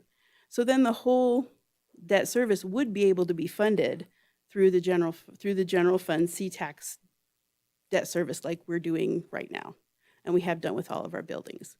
This is not increasing any taxes. It's just we are paying off debt, and so we can afford to add new debt. I will also say one more thing. Underneath the total expenses is I have an ending balance there, and that's kind of the cushion. So of all of our expenses and revenue that we have, there's kind of an ongoing, what if the bid comes in higher? What if there's something that we're not anticipating that pops in? We have a little bit of cushion. There's extra money just in case something happens. If it doesn't, obviously we have plenty of deferred maintenance to spend it on other buildings and things throughout the city. What number is that, Sherry? Sorry. It's right here. So it's the ending balance. Each year has a different number. So the first year, obviously, there's a lot. I It's got it. 21 million. Sorry. Yeah. Okay. Yeah, it's above. I got it. Yeah. Thank you. And I'm happy to answer any questions. I know the team is happy to answer any questions as well. Can I ask one question about the redevelopment Sure. authority? One of the comments that I had from people is a misunderstanding of the redevelopment funds. So I wanted to clarify or have you confirm that, those redevelopment taxes are not something that would go away. No. It's not something that has to be reissued. It's just the dissolution of a district Right. is already So- collecting taxes, and the plan with a redevelopment district is the funds generated in excess of what was collected when the district was formed have to stay in the district. Yes. So it's a little carve-out rate. Yes. So of your current property tax rate, if your property is in that district, we take a little piece of that and we say this belongs to the redevelopment. And so everybody in that district pays into that, but it's a normal property tax rate. It doesn't change. So the city and all of the departments in the city and even the school district, we all give up those tax rates in order to have that redevelopment district. Right, but there's no increase. There's no increase. It just goes back to the normal distribution. Which would include the school district would get Yes, additional they would money get when their the additional money, the water redevelopment district subconservancy, ceases. they would get their money. And the other thing about the redevelopment district is we are allowed to fix roads, but within the redevelopment district. We can't do the neighborhood roads and citywide. So we've done a lot of sidewalks and road projects within those districts, what we can do, but it's not sufficient for citywide roads.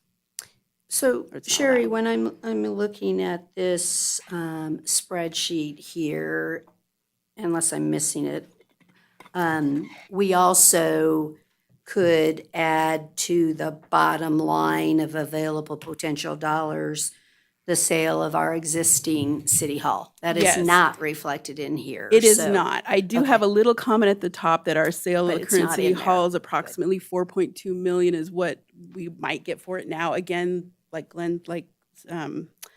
Mr. Martell said, it's not in the works. I mean, it's in the works, but we have no idea who we're gonna sell it to. We have to, No, it just goes we have to out. do the process. So, so that's the amount we're estimating right now, but it's not included in any of these numbers. So that has an opportunity to reduce some cost in other It does. areas here. We can use those dollars to mitigate. It does.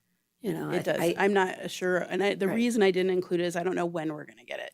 If we're gonna wait until we're moving to sell it, if we're gonna sell it and with a contingency to stay in it till we move. I mean, we don't know yet, so. Well, and I think that's why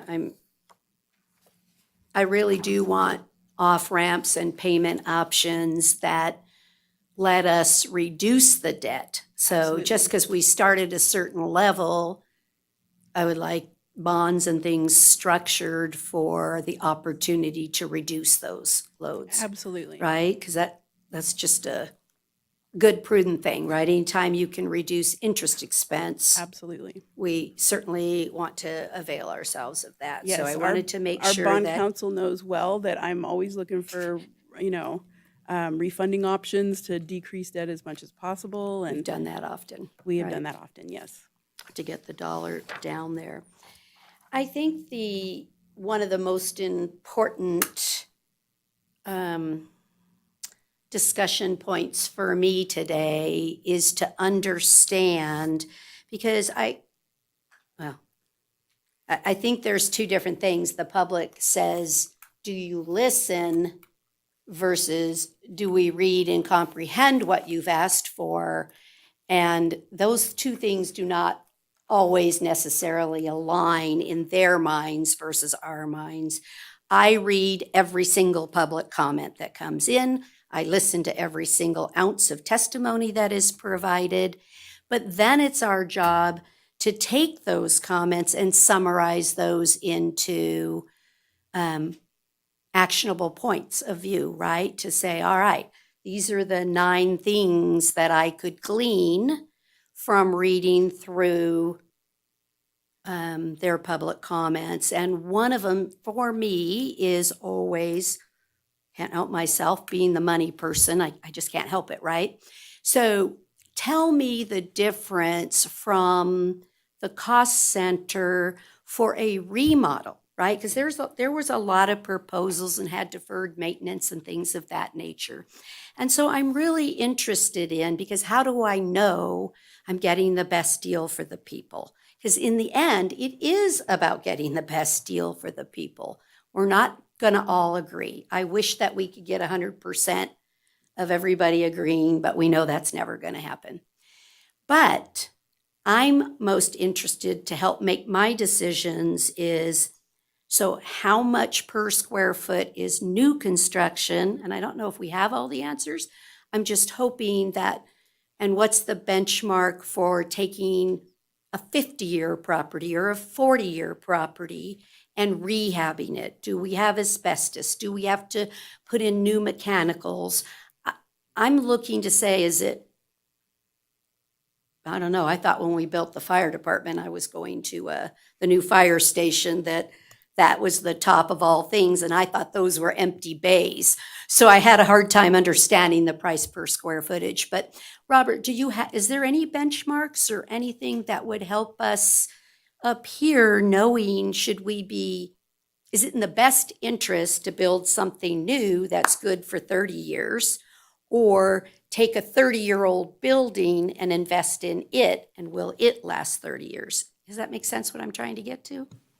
Certainly, Mayor, for the record, Robert Nellis. I hesitate to give, whatever today's number is, Just today's answer. war and different, oil prices and such, It's commodities. just today's answer. Yeah.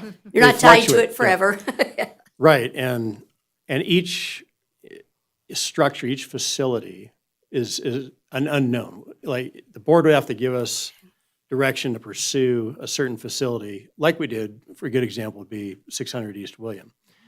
We pursued that facility. We were able to get appraisals. We were able to get experts in there to give us an assessment on remediation that may be required and such. So depending on what those reports inform us, then the cost per square foot could drastically change. So it's hard to say, what that might be. It's on a per facility basis. New construction, could easily hover around, 900, 400 to 900 per square foot. It really just depends what you're putting into it. How, are we putting marble, floors in, those sorts of things. We're not doing that. Yeah. Sorry. Yeah. We're not but doing that. reasonable construction. Since Right. you brought up 600 East Williams, can I ask? My recollection was, and this is one of the things that I was really concerned about when we were looking at temporarily moving the clerk recorder there. Wasn't the cost around $2 million? Wasn't that the number for a rehab of one floor? Correct. Yes, we were looking at one floor there and. The first floor. We originally thought hopefully we can just get away with 1 million. But as we dig in further, you're really looking at almost double that, like you're saying. So that would have been $2 million that we would have invested on a TI, tenant improvement, for a building we don't own. Correct. That would have been, pardon the French, pissed away. Right. Within 3 or 4 years. Right? I mean, That's correct. And did not the appraisal of that building, when we looked at it, come in under what they were asking? It did. So that's a great point because there's no guarantee that the seller of the building is going to agree with our appraisal. So we can go down several months. Well, they wouldn't even agree with our lease terms. Correct. I mean, they sat in here, wouldn't even agree to our lease terms, let alone a purchase term. So I think a critical component of this is us, as we said, and I've said the whole time I've been on the board, and this board has said even before I've been here, is that if we're going to do something and spend money, it should be money that is invested in the community, as opposed to money that is going to a property owner that doesn't live here, and we will never see again. Yeah, we get use out of it, but the use out of it is short term.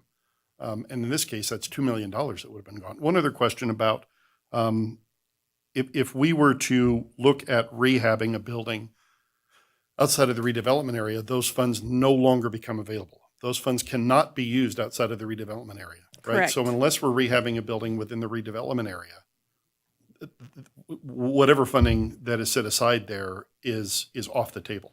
Correct. Okay, thank you. And I I could bounce believe, off of that just for a minute. Sure. Probably somewhere around 2015, Randy Munn, through the district attorney's office, opined that it is appropriate to spend redevelopment money outside the specific borders of a redevelopment area, so long as you can provide a direct nexus to the redevelopment area.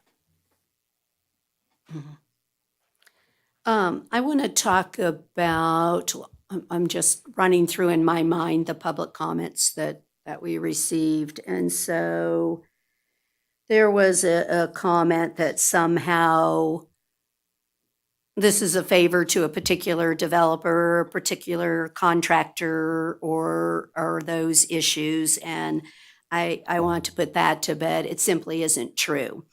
One of the things, if we were to do this for negotiation, and I don't know if the project owner is amenable to it, but it is imperative that the public, and I think us as a board, know that the project is bid. It is taxpayers' dollars, so it will not be granted to a friend or somebody that went to school with somebody or any of that. So I would like the condition, Carol Acres is the city's contract that ensures that we follow the law at all times. And so if we were to approve this, I would like a condition that Miss Akers participates in the review, watching, opening, whatever it is in the bid process, because we also want to be able to certify that the rules were followed, right? It is the public's money. And so I can't see me approving this without the bids being reviewed and done with a city staff I person. had the same concern and Okay. my understanding is this has already been discussed and the developer has agreed. Okay, I'm putting it out there on the record. It was a concern of mine as well, and my understanding is that Carol will be involved in the bid opening and it's already been agreed to by the developer. So I wonder how that works when the proposed motion says that you're going to enter into negotiations with Happen May Adam Foundations or its partners for the design, construction, and eventual purchase of a new city hall. That doesn't sound like we're going out to bid to me. No, yeah, it does. Well, Yeah, it can. So they're the developer, but they Not will the- be going out to bid and for we're going construction. to, I guess, oversee or make sure that it's done appropriately. I think we should require the developer to bid it. I think that's what the whole point I'm trying to make Yes. is, and if we don't think the language here is strong enough, I want it to be. and I don't think he has an issue with it, but let me make myself clear on something else or in my mind. The parking garage and the city hall is the start of a project. The city hall will belong to us, and so the city itself, right? It'll get a lease option to buy, whatever methodology during construction, but at the end of the day, we'll sell a bond when it's the cheapest that we can and get in there and we'll own it. We'll parcel that out and it'll become city property. The parking garage, am I correct in my understanding that that is a joint venture on the parking garage? So it will be owned by the nonprofit or whatever that they're recommending, and that will be a shared, we're 200 spaces of responsibility, their 200 spaces of responsibility. Correct.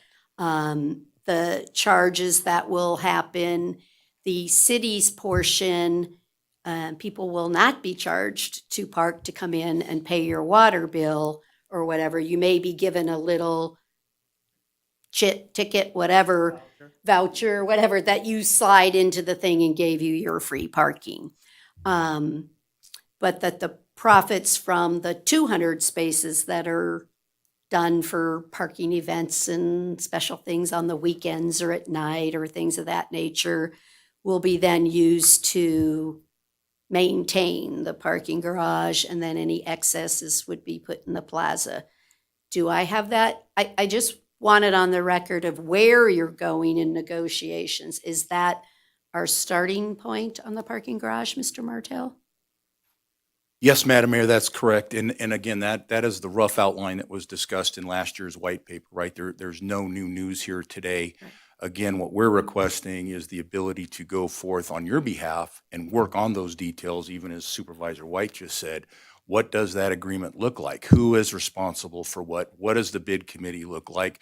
What does the ultimate ownership of that parking garage potential partnership and this town square look like? All of that is yet to be determined, pending your approval to go forth and look at all of that today. You're not approving any of that today.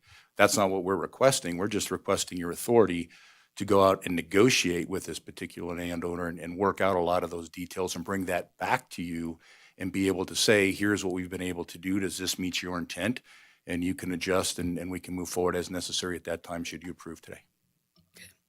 Supervisor Giomi. Yeah, you answered a lot of the questions that I had. I guess just because, I realize that when you prepare a staff report, you have a suggested motion, and we can either follow that or not follow that. I get that. So I'm not totally locked into that, but the suggested motion is just a little bit loose to me. I'd like to make sure that there's language in there, and I'll work on this in my head if I make the motion to just direct staff to come back with a formal plan or detailing, extensively detailing the financial components of it, because there's not enough for me to just,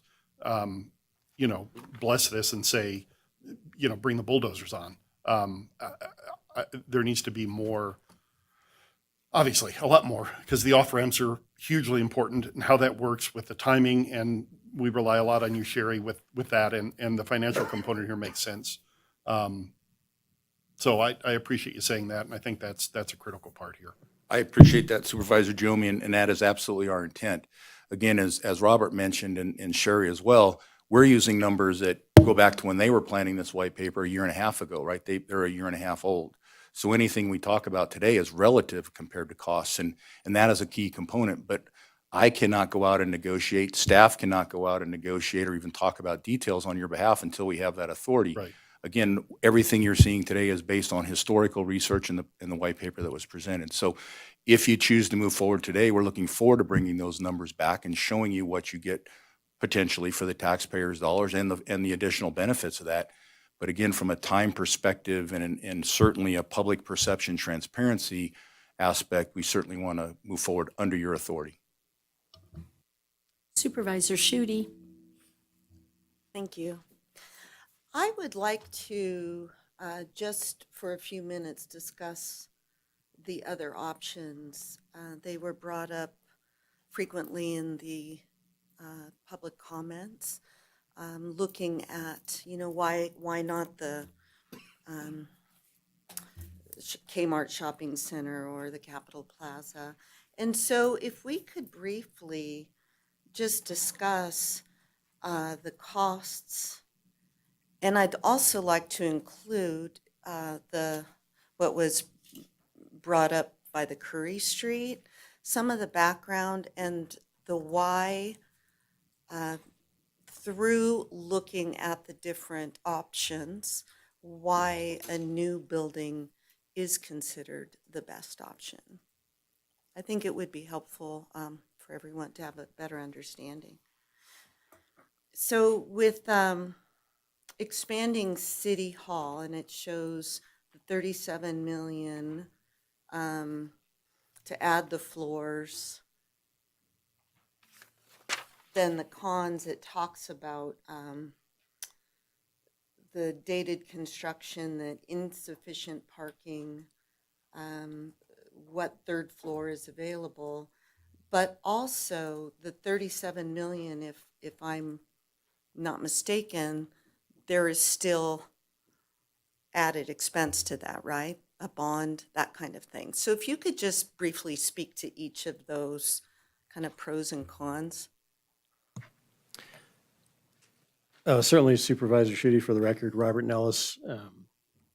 I think one of the first things to point out is, or the city manager, Mr. Martell, pointed out that, a lot of these numbers were at points in time, and Stephanie went through the various stages over, since 2021. So a lot of these numbers may be more by now.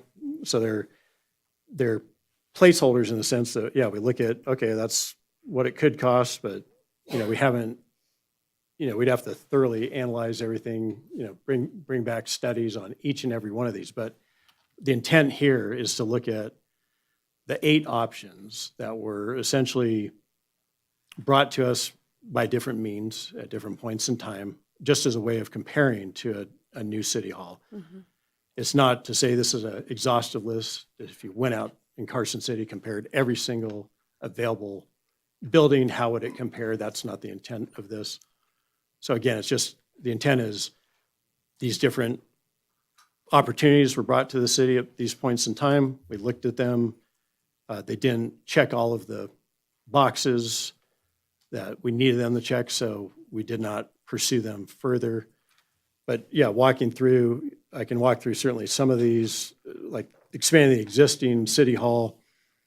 The footprint we see on the existing city hall is an expanded footprint. It's not the original footprint of the Bank of America that was in place. So it was built at the time to conceive of going higher.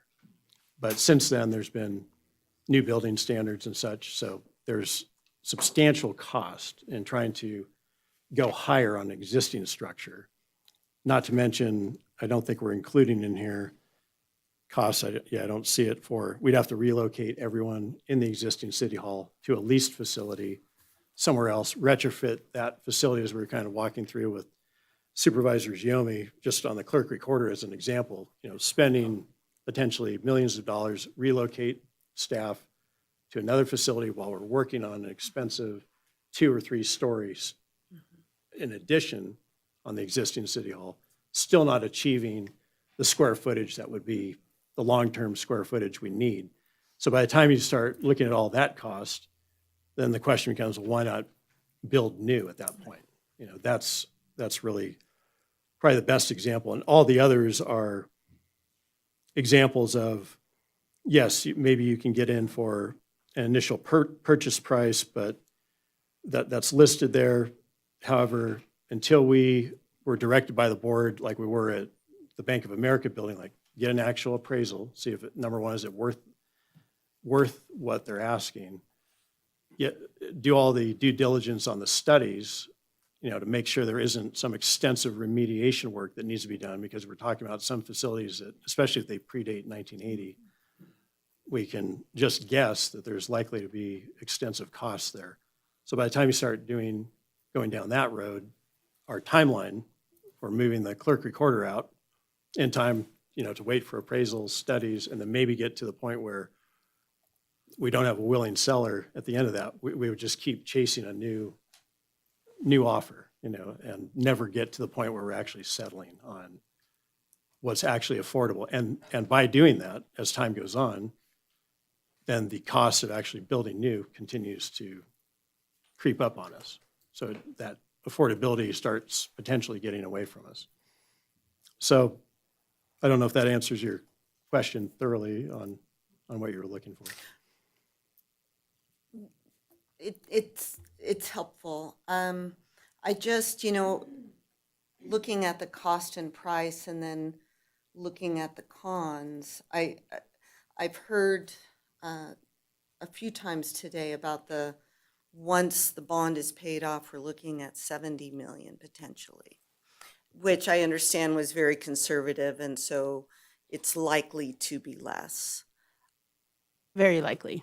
Does that mean that even if other options were considered, my understanding is there would still be a bond and there would still be the payments? And so the numbers that we're seeing here for cost and price doesn't represent the true cost and price, because they aren't, it's not reflecting remodel, it's not reflecting remediation, it's not reflecting all the other variables that we don't know what those variables are. We don't know the conditions of some of these buildings without an assessment, that kind of thing.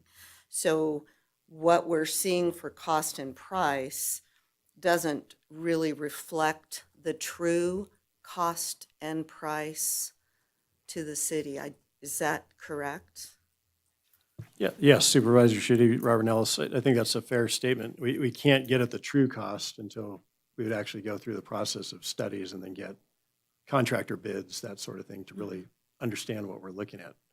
So all we have here is asking price, potential guesses on what might need to be remediated, and it's enough to say, well, if it's not checking all the boxes, by the time you're not checking all the different boxes, we could be getting very expensive. We're already behind what we're looking for. Mhm. One more question. This office space on Curry, can you speak to that a little bit? Has it been looked into previously?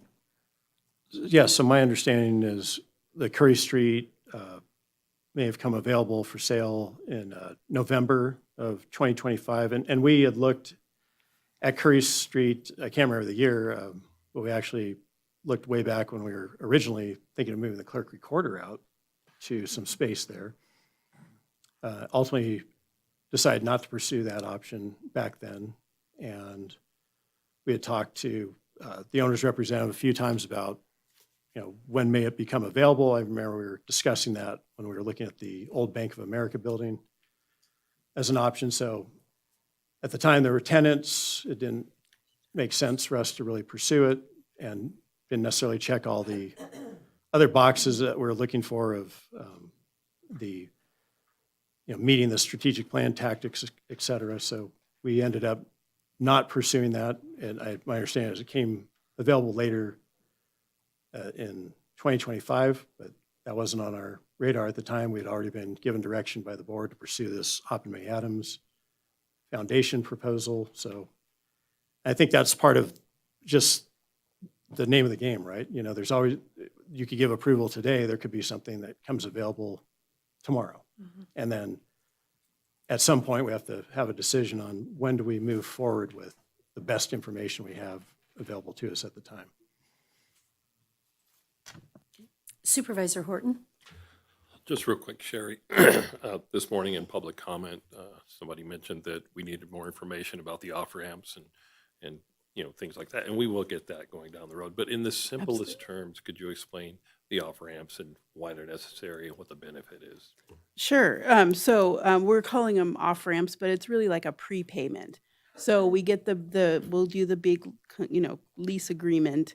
And then, 1, 2, 5, 10, we'll have different times when the lease will allow it, the lease option purchase will allow us to go in, bond, and just buy it out from under them. And so obviously the payments go along with the leases, so we won't pay interest for 30 years on a lease purchase option, which would be a higher rate than a bond.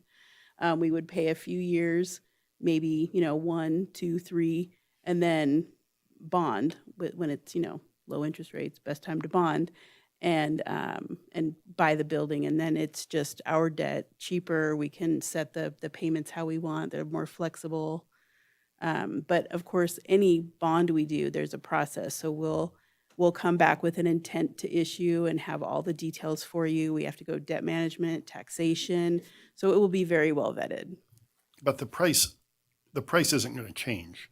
Sorry to jump in there. I mean, you would envision that the lease with the option, whatever we call it, lease option for my simple mind, Yes. would have the sale price in it. Yes. So it will that have at those marks, 1, prepayment 3, 5, options. 10, it's not going to be a reassessment of the building at that time. No, it will It's- have prepayment options written into it. So the 1, 2, 3, 5 years, that will be our off-ramp to buy it at a certain agreed upon price during those years.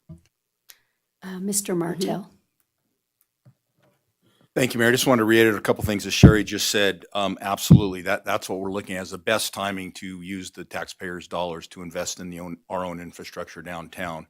And secondly, Supervisor Schutte, to your point, again, I just want to reinforce your team's experience, because one in particular that came up and popped up on the market and went off the market was King Street, the old building on the northwest corner of King Street.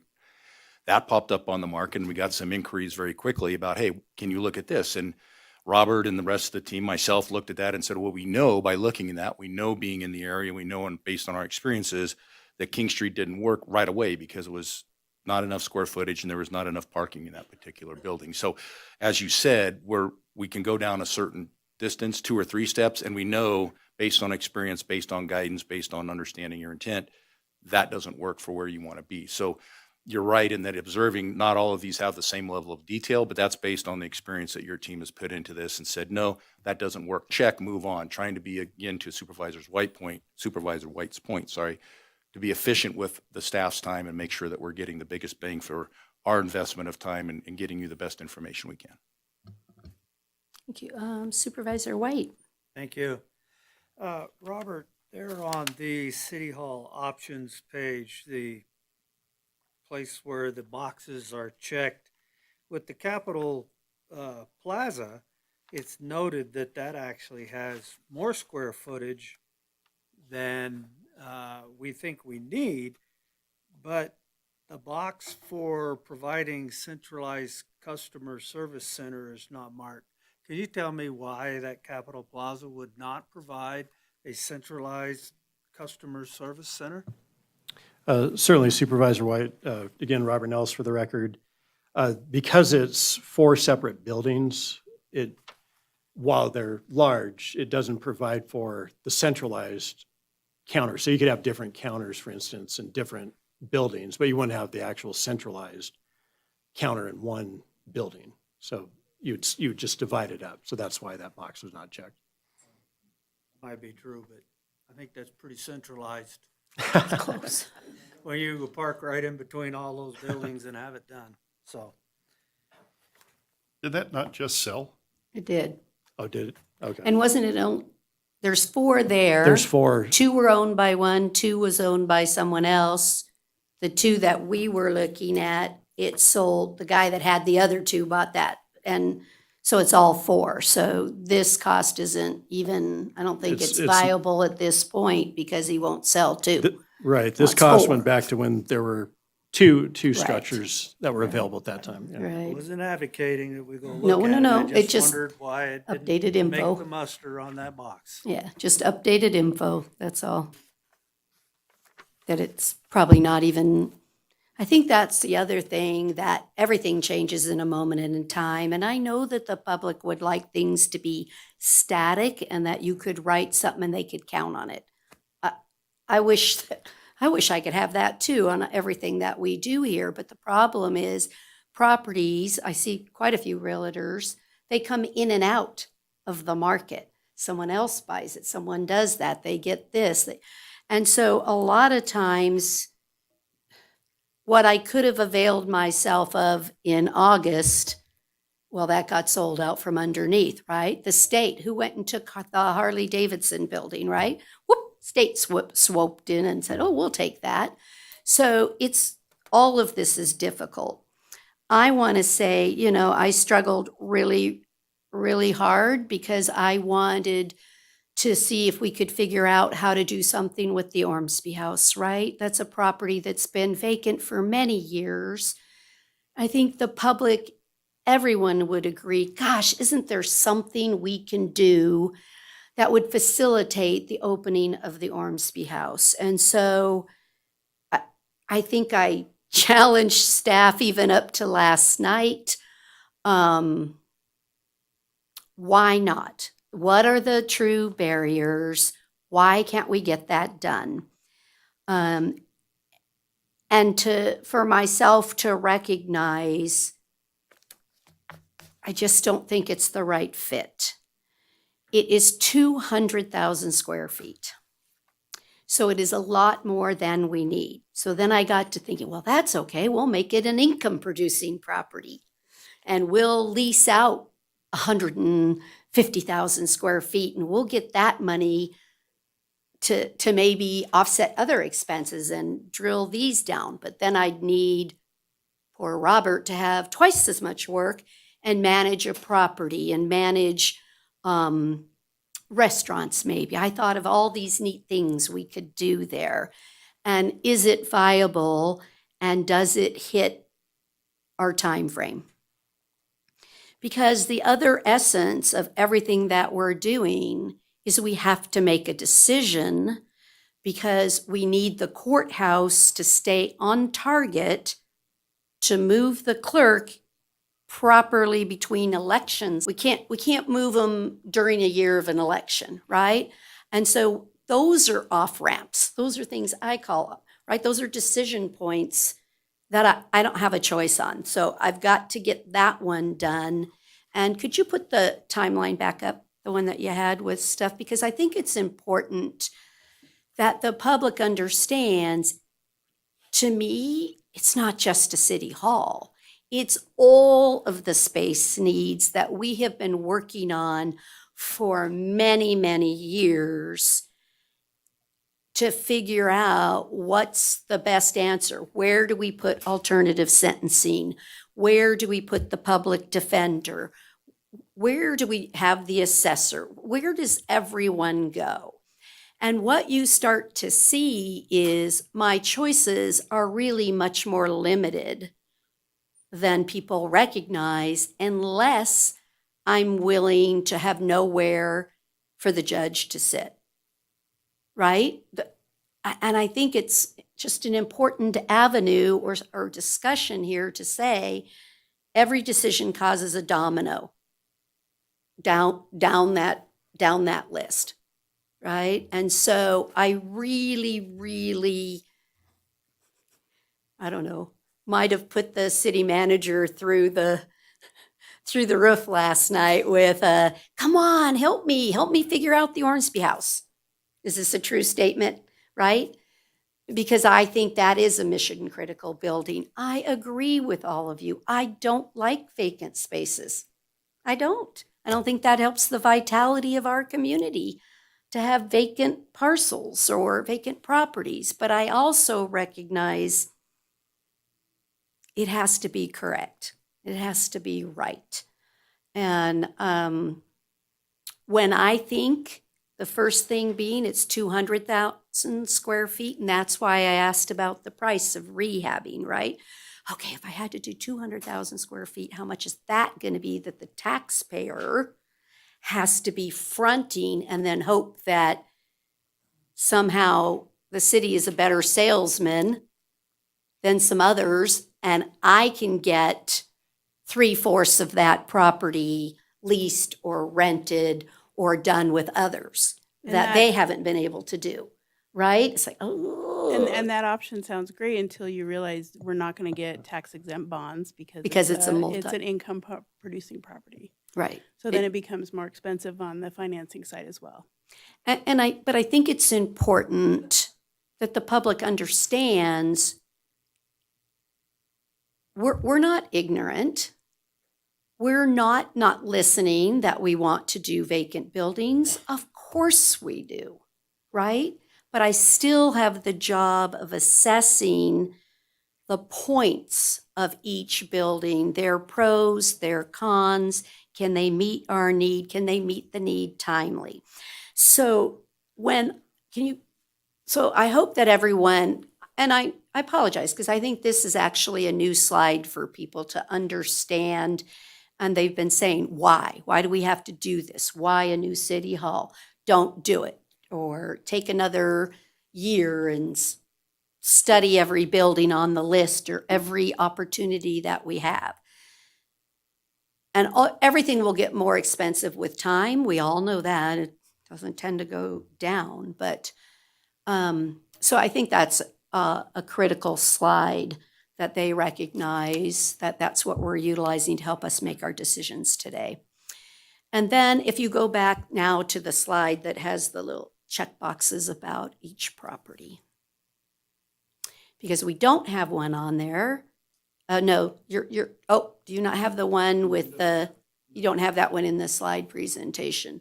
In the packet that talked about the buildings that are available. Because again, I understand the public's consternation with not having information. They feel like we're making decisions in a vacuum. It's not really true. We are looking at things, and oftentimes they can't see all that staff work. They just can't see it. But so when you look at this, so I just talked about the Ormsby House. We talked about the expansion of the existing city hall. It was determined that, if I'm not mistaken, sorry, Darren's sitting in the room, but that'll teach you to be here. We actually looked at that and determined that we really can't put the additional floors on as we originally thought. Okay, let's just add 2 floors. Wouldn't that be less expensive? Everybody's used to where City Hall is. Whew, that's the idea. But we found out structurally that just wasn't going to happen. It just wasn't the right fit. But we did look at it. The federal building.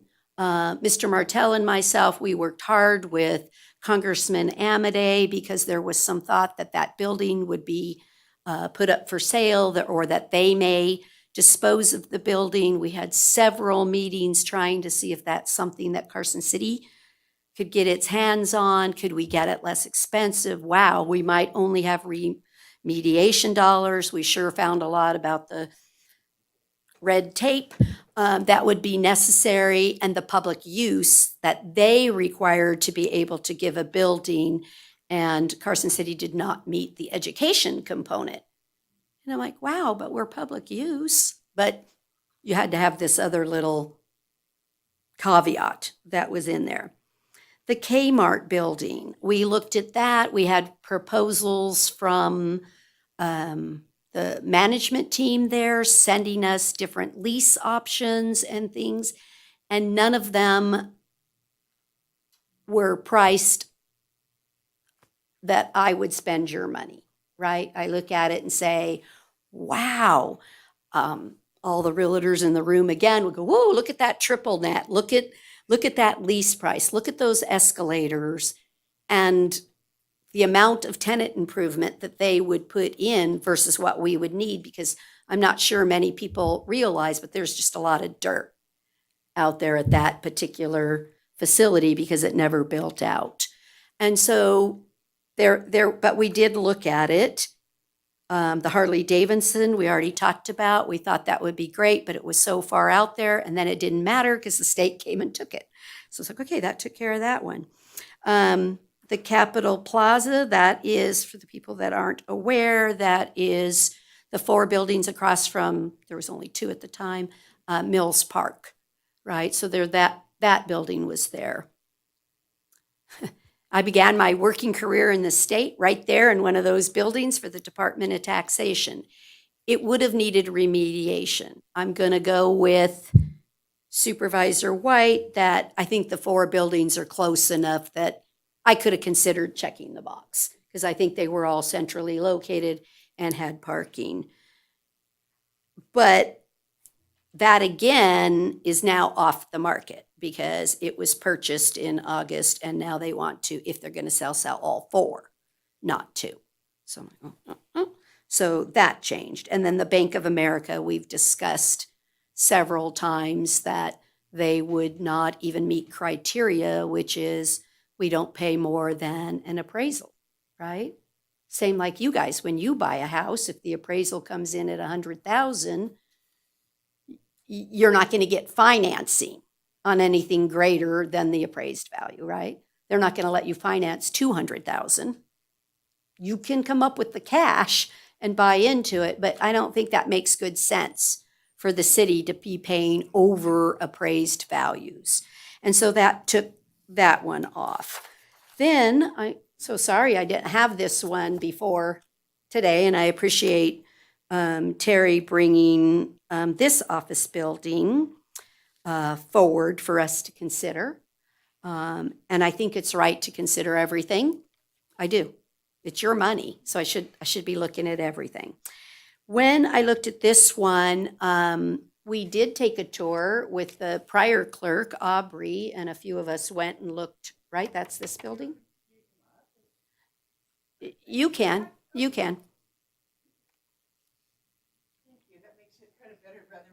Yeah. And it's, I just think we did come to review the building for only moving the clerk. And Aubrey Roulet, who was the clerk then, we went and visited the site, right? Is this the site? Correct. Terry Okay, just Preston wanted to for make the sure. record.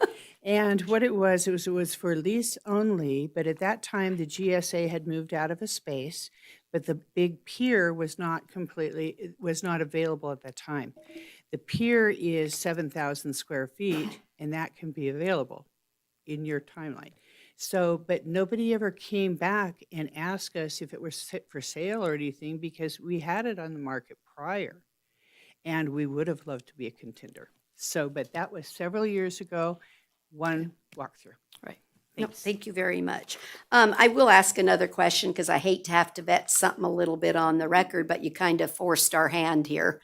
So I feel that it's very difficult, right, to say, should I put this building in the mix? Because we just went through the whole list. Staff's worked extremely hard looking for facilities. Occupancy rate is 73.4. Is it currently occupied?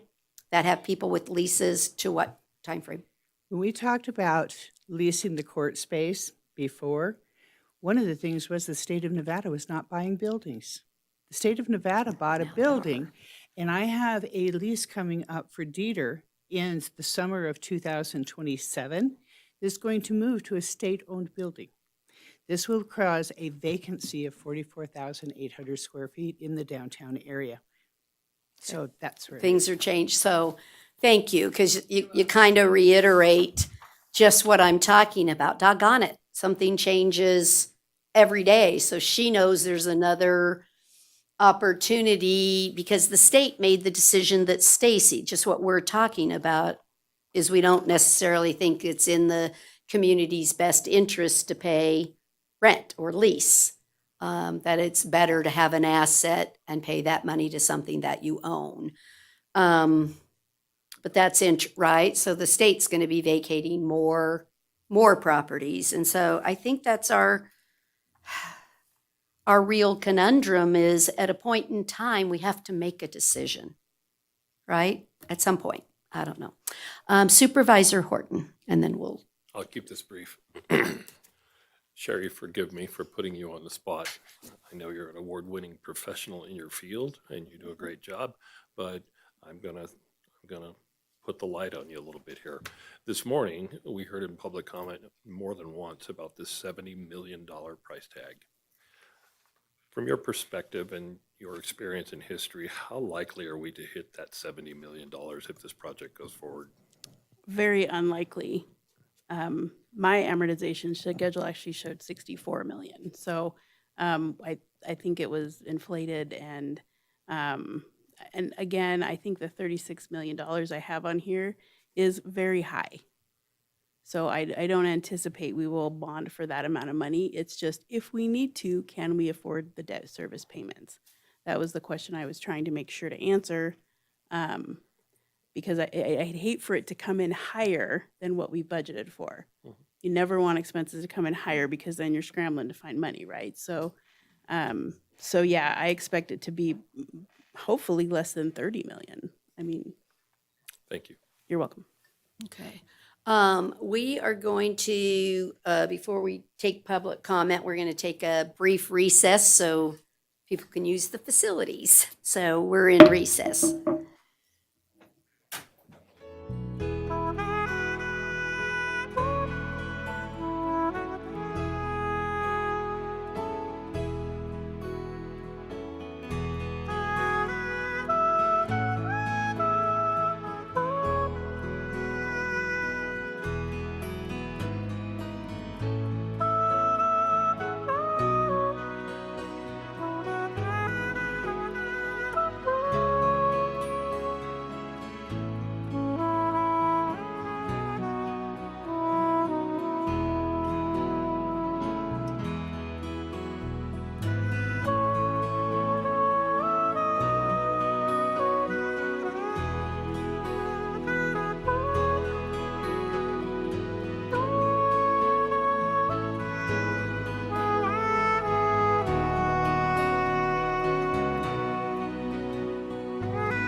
Board of Supervisors back to order.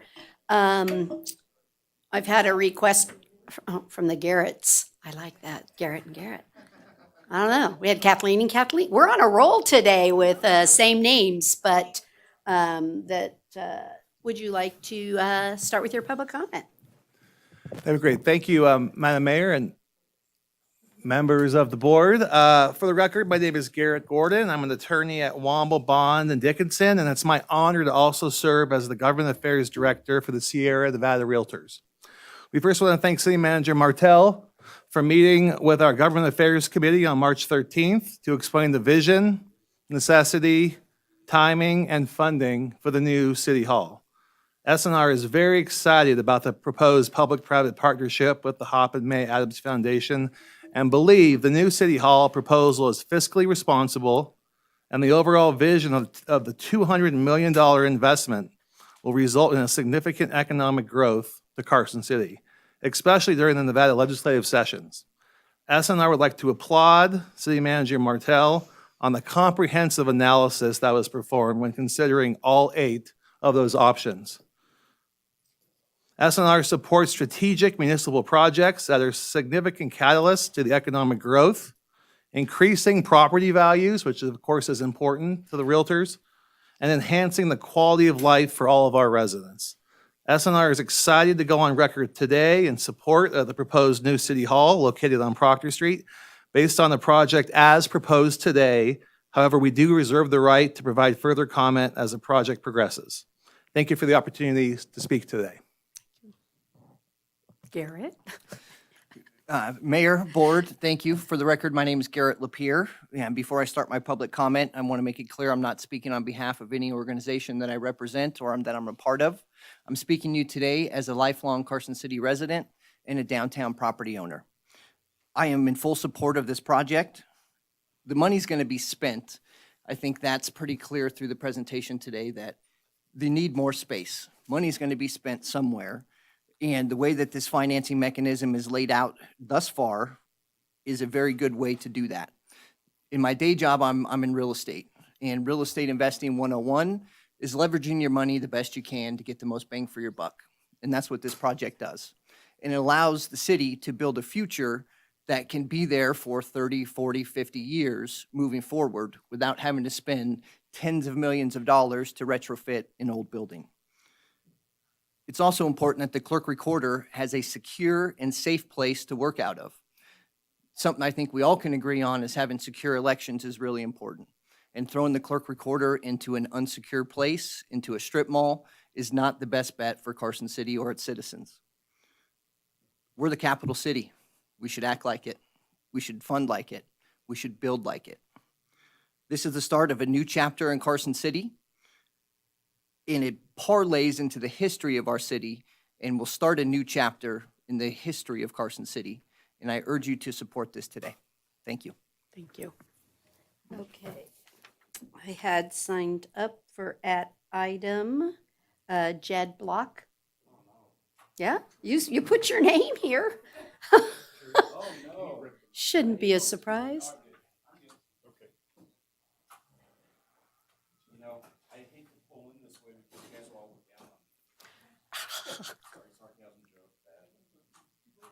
We're used to it. Yeah, we'll forgive him. It's Jed. Sorry. Yeah. Jed Block for the record. I wanted to be mean and say, geez, you guys all make me feel young, except for Dan. He makes me feel old. Jed Block, Carson City resident. I actually wrote some things down because I don't want to blow it. You know, there's been character assassinations today on all of you, and I've known all of you, and I think that's really unfortunate. I think there should be some better decorum. Just so most of the people in the room know me, who I am, those that don't, I'm a 62-year resident. I'm a 42-year Carson City voter. I've had my family-owned business for 31 years. I've been paying into redevelopment area 1 for 27 years. I have 2 historic money pits. Some of the stuff that you look at, I'm really into history. Y'all know I'm into history. I seem to be the go-to guy for history. The one thing, I don't think anything should be torn down, demoed, or anything, except for our historic parking lots. If you've seen my presentation, the underlying theme becomes building goes away, it becomes a parking lot. There's a lot of unutilized stuff. I don't know if any of you remember when Harold Jacobson and Mayor Scribner's offices were in the Civic Auditorium. And if you remember when they moved out of there, everything was on Northgate Lane. And coming out of there and going to get a building permit and all that stuff. Having it in the downtown core, I think, is important.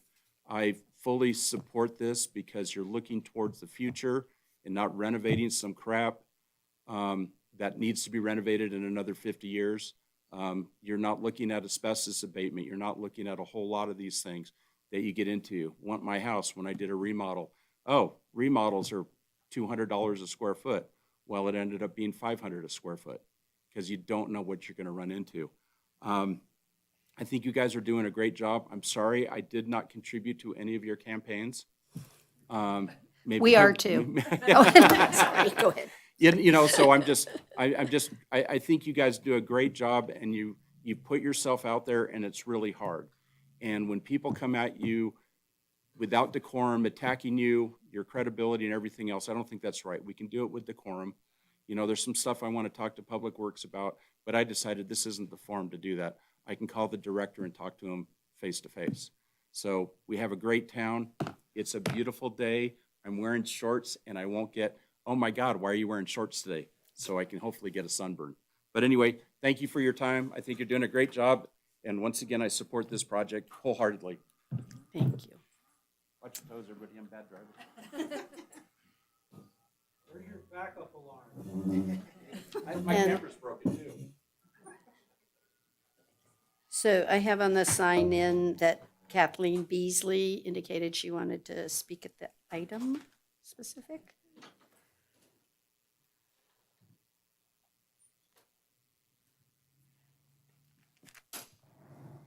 Thank you, Kathleen Beasley, Carson City resident. NRS 279 is the redevelopment statute for spending money. It specifically bypasses competitive bidding.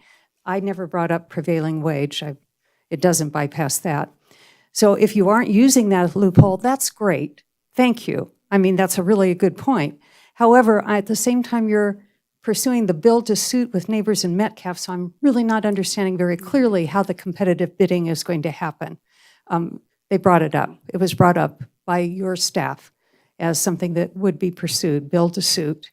So where is the bidding process and how is there competition? But as long as that's what your intent is, I'm going to believe you that that's what you're going to hold to, and I'm looking forward to seeing those bids. The garage, who is building it? Who is owning it? Are you on the hook for the building financing? We've seen nothing about the garage money. Clearly, the project doesn't go forward without the garage. Next time around, I'd like to see something on that. Neighbors can't be fronting costs. Someone in the staff brought up, this whole idea that when you have this private-public partnership, they can front the costs. His foundation has $2 million in it, and he has spoken about the fact that he doesn't have a lot of money at the moment. So he's not fronting the costs. So just to sum up, I'm glad you're insisting on bidding. I think that's really important. There is a loophole when you're using redevelopment funds that you don't have to do that. So I appreciate your concern about that.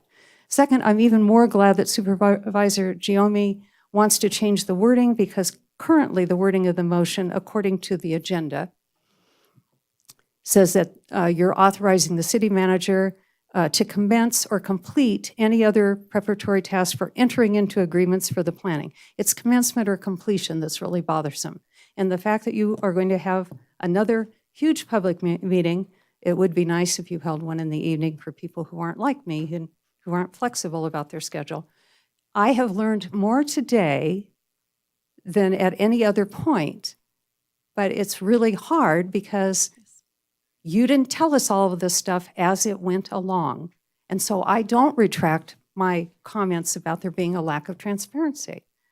You need to really get out. If you think this is the best idea ever, you all ought to be good enough to be able to convince everybody.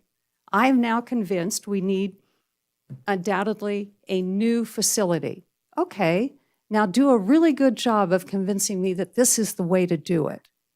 Okay, thank you. Thank you. Okay, I also have the other Kathleen. said that she would like to speak at the item. Did she leave? She left? Okay, I'm just running down the list. Want to make sure. Kathleen Lee. Oh, and Terry, did you want to speak again, or you've?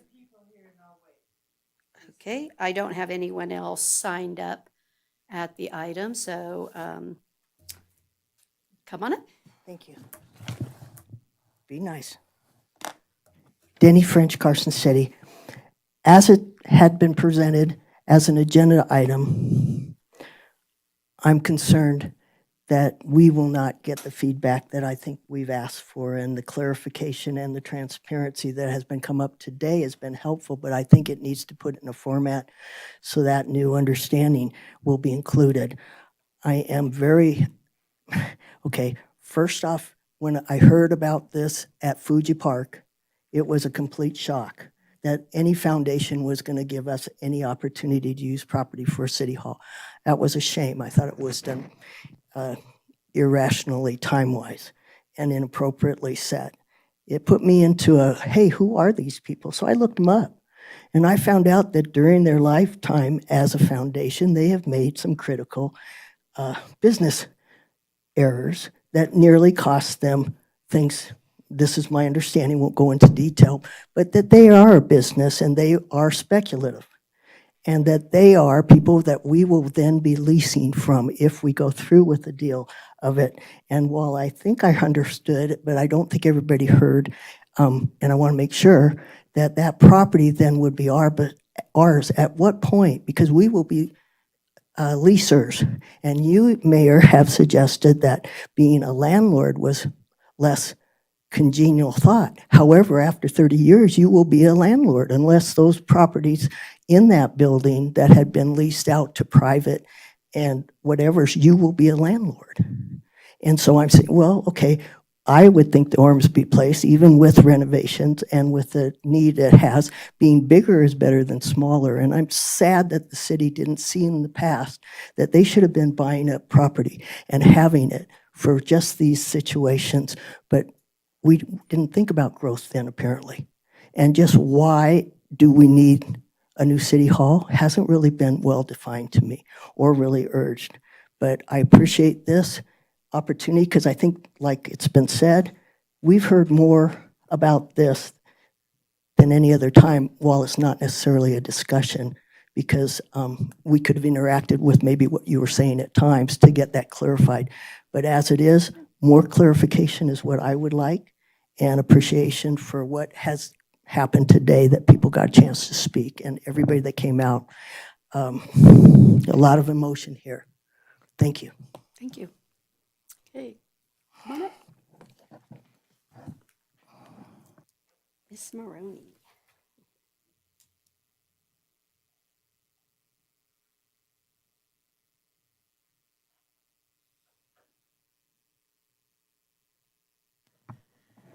Donna Anderson, Carson City resident, board member of Muscle Powered for 20 years, and president of the Historic Virginia and Truckee Trail, and I'm not speaking for both of those boards at this time.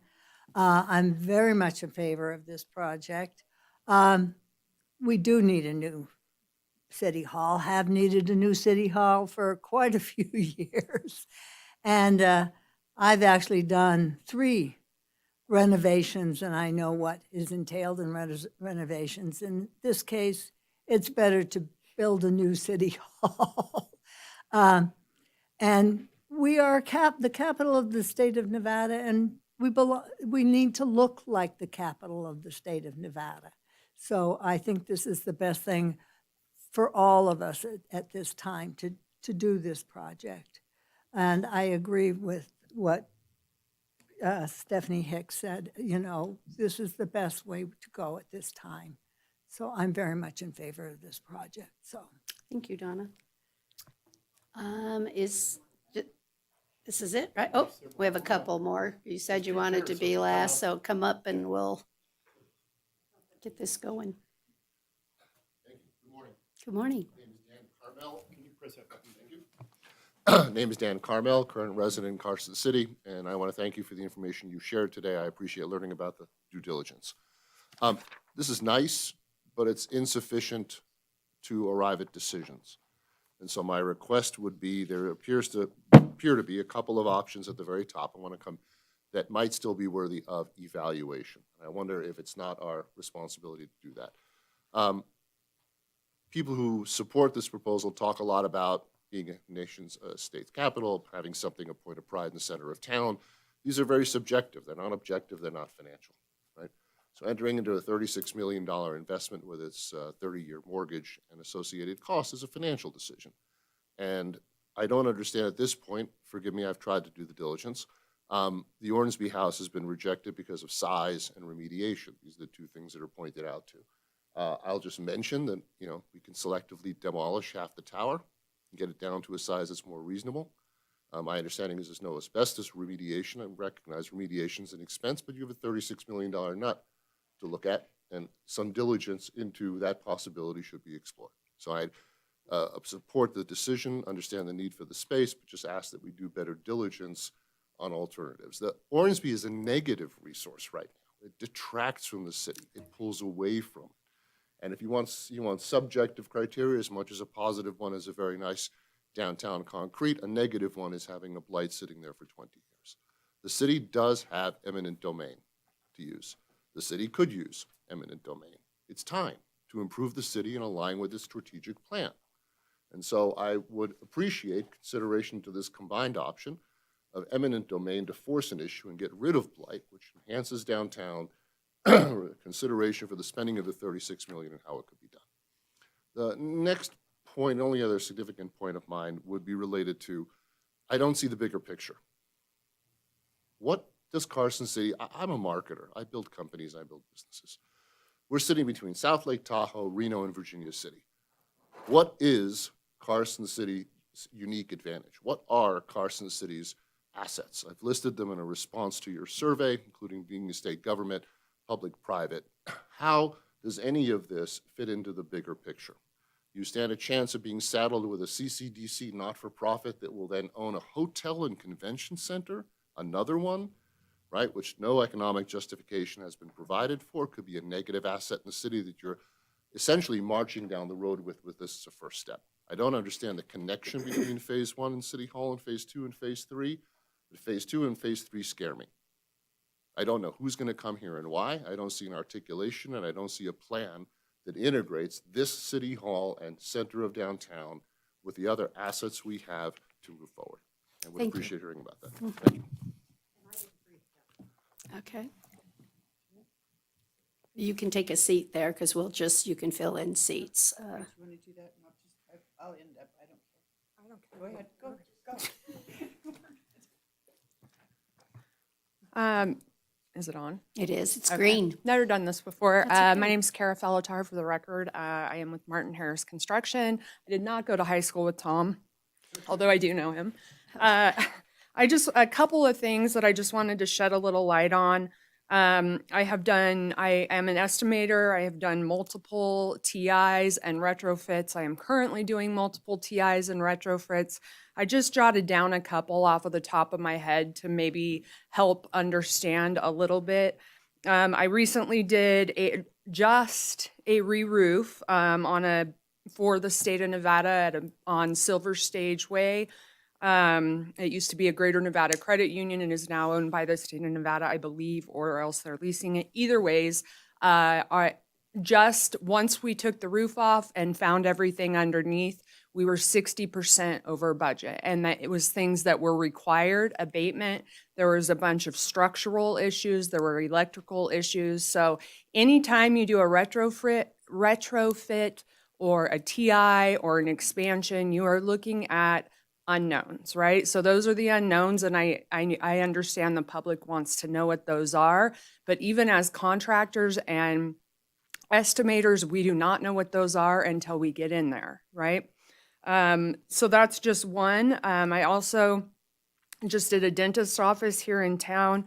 We looked at the dentist's office over on Adams Street. We looked at doing a TI for that building. It came in $1 million over with everything that we were going to have to do than just building a new building, which we did on College Parkway behind the Save Mart there. So again, another good reason for building a new building as opposed to trying to revamp an old building as much as we would like to, because that building on Adams is beautiful. I also currently working on a few retrofits at the Legislative Council building. Everything is requiring seismic retrofits now. So that's going to be a problem as well in looking at some of these old buildings, and these seismic retrofits are not cheap. The last thing I want to see, I know I'm running out of time, but our NRS 338 requires obviously that this be bid out to contractors.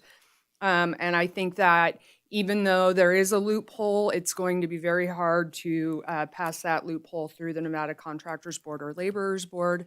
And from what I'm hearing here, it doesn't sound like that's what the city wants to do anyway. So that's all. Thank you. Thank you. You're up. Okay, for the record, Teresa Terry Green Preston, and I am representing the Rocky Point Properties. The ownership is Lee and Dick Dixon, and somebody said something about out-of-town owners. This particular owner, her grandfather was the paper boy via the boat to George Whitell in the 30s. So they're here. They've been here for a long time. I first met the Dixons in 2006 because I was working for the state of Nevada as the leasing at that point. What they had done is they purchased the building. The building was built in 1980. They purchased the building in they purchased the building in 1996 and redid it all for government offices. You're concerned about seismic. The seismic has been done. There was a flood. There was a floodplain. The floodplain has been mitigated. The tenants of this buildings have been the state of Nevada and GSA with the Department of Agriculture. Prior to the Doge thing, we were actually going to look at leasing part of this property to the Department of Transportation for the federal government to take care of the Highway 80, 395, and Highway 50 projects. That money has been pulled. GSA is not leasing right now. So that's when the owners came up to the idea and said we can go ahead and change it, coupled with the fact that the last lease negotiation that the state did was only 2 years, and it is actually going to sunset in July of 2027. The building is actually built where we do have other tenants. They can be moved around. What's nice about this property is it's on 3.414 acres. CoStar rounds up for some reason. It has 200 on-site parking spaces, in addition to parking on Curry Street. The building is 44,800 square feet. It actually was built in 2 buildings. The building that comes out to the front is 7,000 plus square feet, closer to 8. It has a centralized area for consumers. That particular part of that building can actually be added on in the future for an additional 7,000+ square feet. It's structurally built for that specific situation. I do want to, let's see, a couple of different things. It's one story. It's one story. This building right now, the owner is asking $6,182,400. How they came to that was because of a cap rate for an investor. Now, if there's no tenant in there, there's room for negotiation. We can talk about it. Because I have no leases pending right now. I have leases that I know that actually have no additional options. So what we can actually do is enter into an agreement to move the court recorder in, move your public administrators in, do it, I'm kind of the creative gal, do it as a lease purchase until you can actually get your finances together and see where you want to be. Sorry, your time. Thank you. But we understand. Can I ask one thing? Can I ask that the motion for 18A include due diligence on this property too, so we could actually look at it as an option? That's what I'm requesting. Thank you. Sir? Rod Butler, Carson City resident. I seem to have walked into a good one for the first time here. I don't have any experience with retrofitting buildings, but I do have experience retrofitting a 1968 Mustang. And I have done a lot of work to that and spent a lot of money, a lot more money than the value of the car. Still do electrical on it, suspension on it. And what I've come to learn over the years is it's still a 60-year-old car that's just been updated. And over the next 30 years, hopefully one of my kids will want to take it over. Otherwise, that project will disappear. That's the way I look at the buildings that we're talking about here. These are old buildings that's going to need lots of retrofits, and we're going to need to have people constantly retrofitting the buildings. In my mind, it's time to go ahead and spend the money and move forward with a new building that we know will be in good shape in the next 30 years, and we're not continually throwing money at it like I do my car here. And I hear about, the Hornsby house and the parking garage, and that takes me back to my car because my car sits out in the back garage, not in the garage at my house. And when I invite friends over to visit my house, I don't ask them to park out at the back garage and walk around to it. I ask them to come to where I'm at. And I would much rather have a parking garage and a city hall that's downtown next to my Capitol. So when we have tourists come in, visitors come in, they have a place that's right there and they're not having to commute to go to this spot. And then the last thing is I heard you say on doing our due diligence and looking at all the options. At some point, we have to stop looking at the options. Otherwise, we never move forward. Correct. And for that reason, I would prefer that we move forward at this time and do the next step on getting this new project in place. Thank you. Mr. Metcalf. Tom Would you Metcalf. tell us what high school? No, go Yeah. ahead. Since we're talking about high schools today. I'm going to my 50th high school reunion in Kailua, Oahu, Hawaii at the Okay, end of there we May. have So, it. Okay, um, thank you. and I'd like to say, for the first time in 52 years, I'm retired as of the end of 2025. I want to bring up something because 10 years ago, I was asked by the owner of the Ormsby House to look at putting a city hall at the Ormsby House. I had worked with Mr. Don Lear for 14 years, from '02 to 2016. The project was outliving him and his partner, Mr. Fegan. I went to Nick Morano. I think Bob Kroll was the mayor at the time. I actually still have the hand sketches of how could we make it a city hall and a multi-use property. It just didn't work. I could only get 20,000 square feet on the north end of the addition. I'd have to put another floor on top, which means piles and the cost was exorbitant.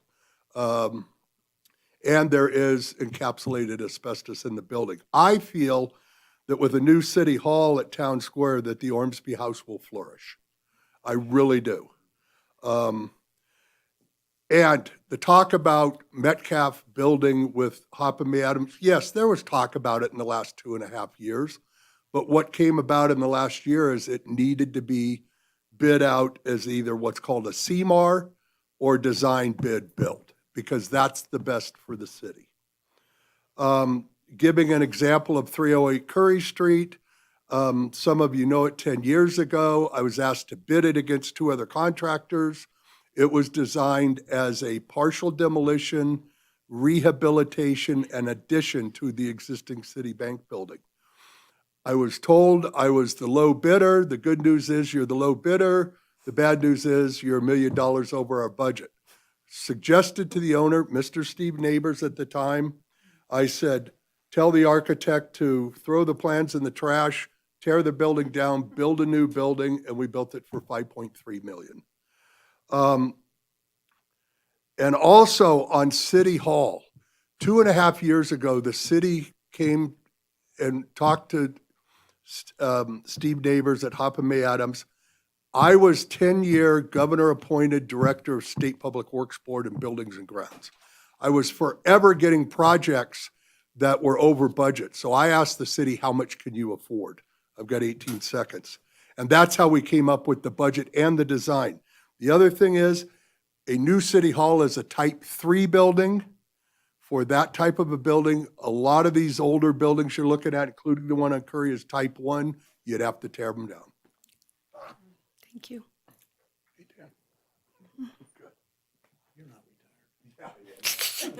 Never really retired? Good morning. My name's Dan Leck, and I'm opposed to this. And the reason I'm opposed to it is that the city's taking a backdoor approach to getting what you want. The cost of this at $818 a square foot, to me, is excessive. The state building that they want to build at the children's home is over $900 a square foot. The problem here is, in order for you to achieve this, because I understand you're going to be paying a rent on an annual basis of about $2.3 million a year. If you take that, divide it by the 44,000 square feet of the building, it works out to $4.35 a square foot per month. Nobody's paying that in rent in Carson City. And that's based on a triple net. That means that the owner doesn't pay any expenses. By negotiating a deal ahead of time to rent it at a high price, that is how you back into the higher value to justify it when you purchase it.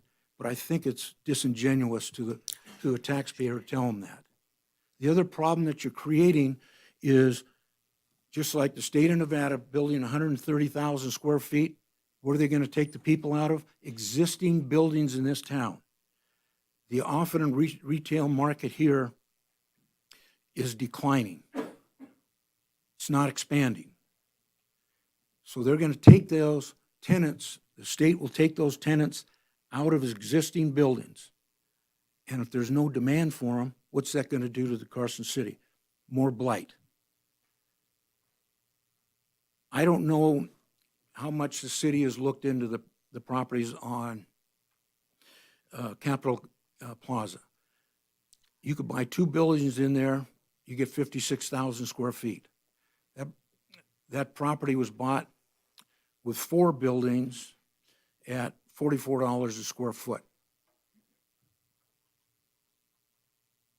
You can do a great deal of remediation for less than probably $700 a square foot. And once again, I haven't been in the building and determined and seen any of the information. And that property, it's in the redevelopment area. It's across the street from this structure. It's across the street from Mills Park, the Aquatic Center, the pavilion. So it does have locational benefits. Also, it's on what I consider the gateway corridor coming into Carson now. It's no longer Carson Street. It is US Highway 50. Thank you. Thank you. Thank you. Okay, do I have, oh, come on up.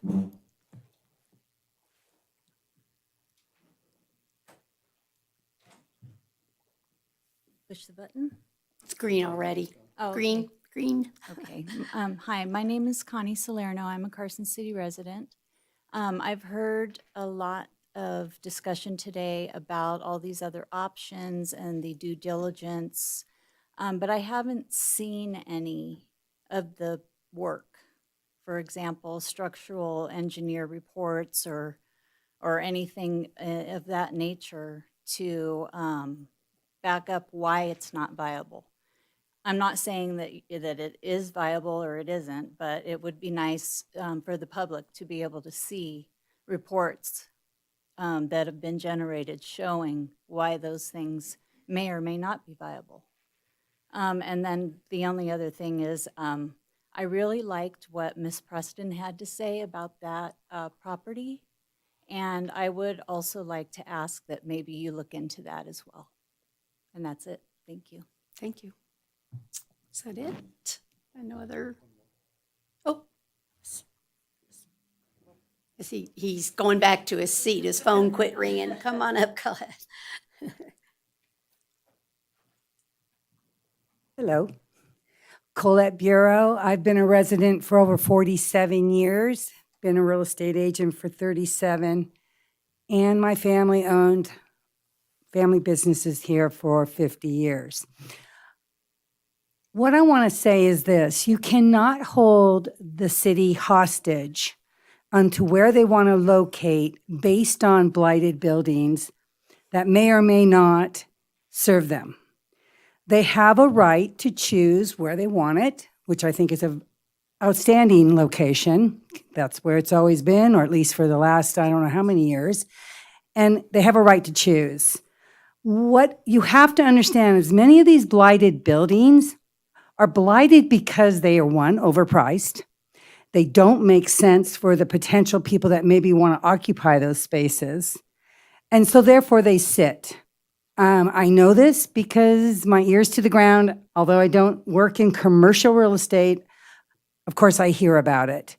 The other thing is you have a lot of rental space that has been occupied by the city and the state. And that has been very beneficial for those who own those buildings, such as the Shaheen complexes over there off of College Parkway.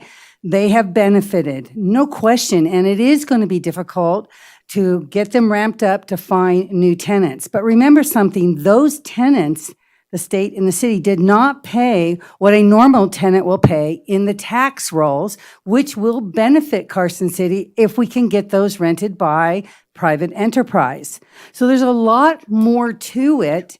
And, you know, I would love to see the Ormsby House be what it was. It was magnificent. It was a wonderful place.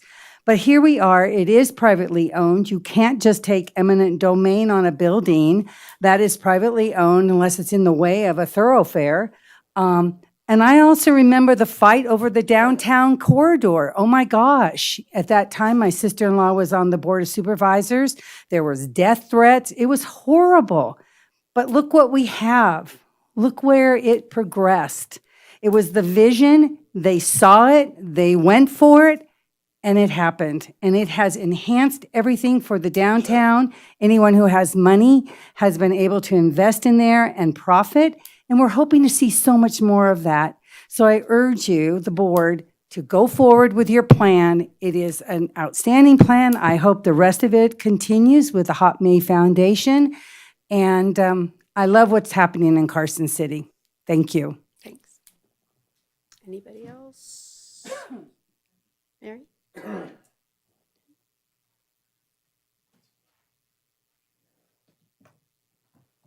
Hi, Mary Sonata, Carson City resident. I am opposed to this plan. There is nothing I've heard today or read or anything else that has convinced me that we need this grandiose new city hall. It seems like something that would be a nice to have, but not something that we really need. And I really don't think this is the time to just move forward and say, we've got to have this big new city hall because we've got to centralize services. I don't think that's a justification. The only thing I've heard is that we have to move the clerk recorder. Having to move the clerk recorder doesn't require the investment for a grandiose new city hall.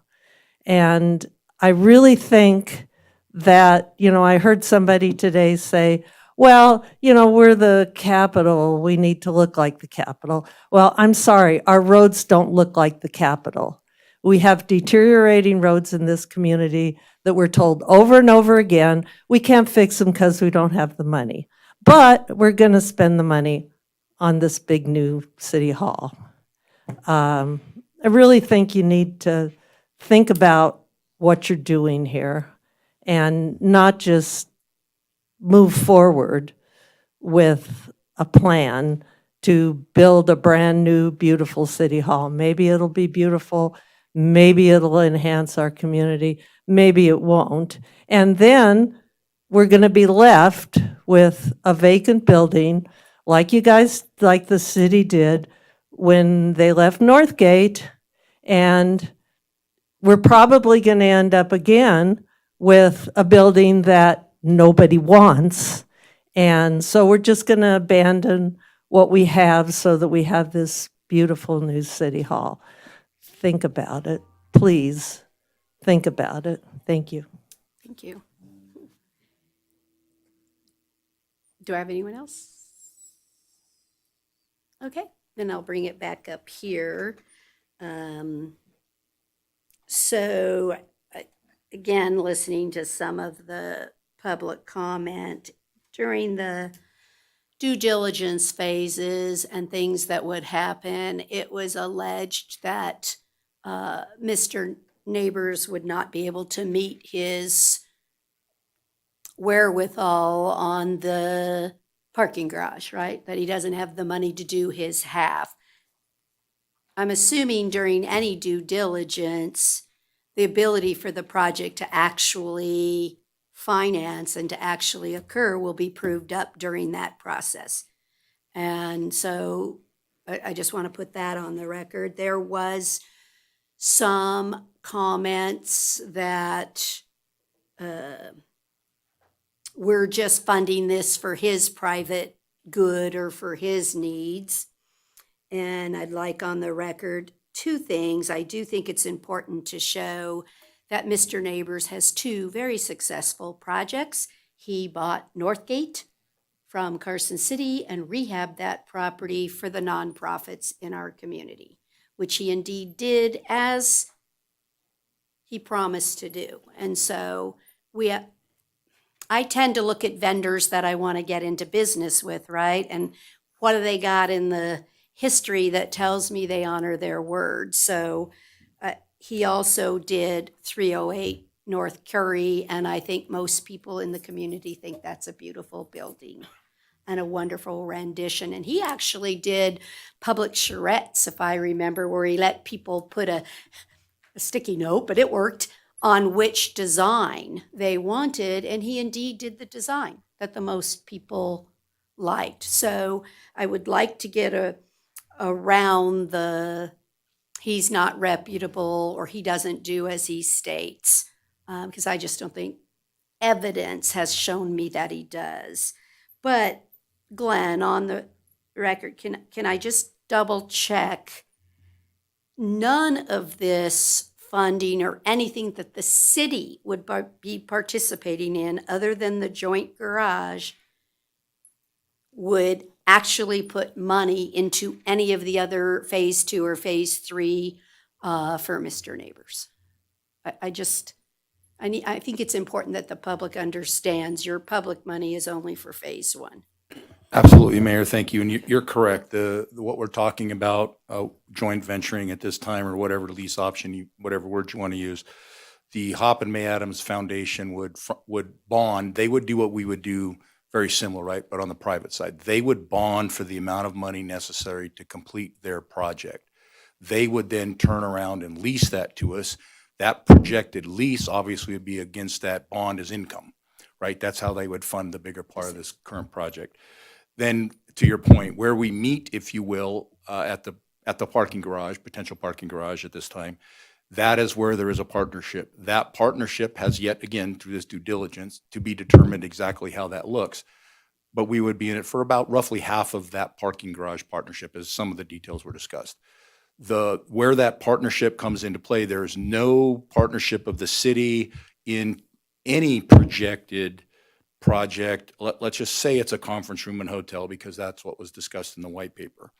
There is no guarantees of that from our side. There's no partnership legally, support-wise, dollar-wise from the city to the Hop and May Adams Foundation on that portion. Where we again come together is at the proposed town square.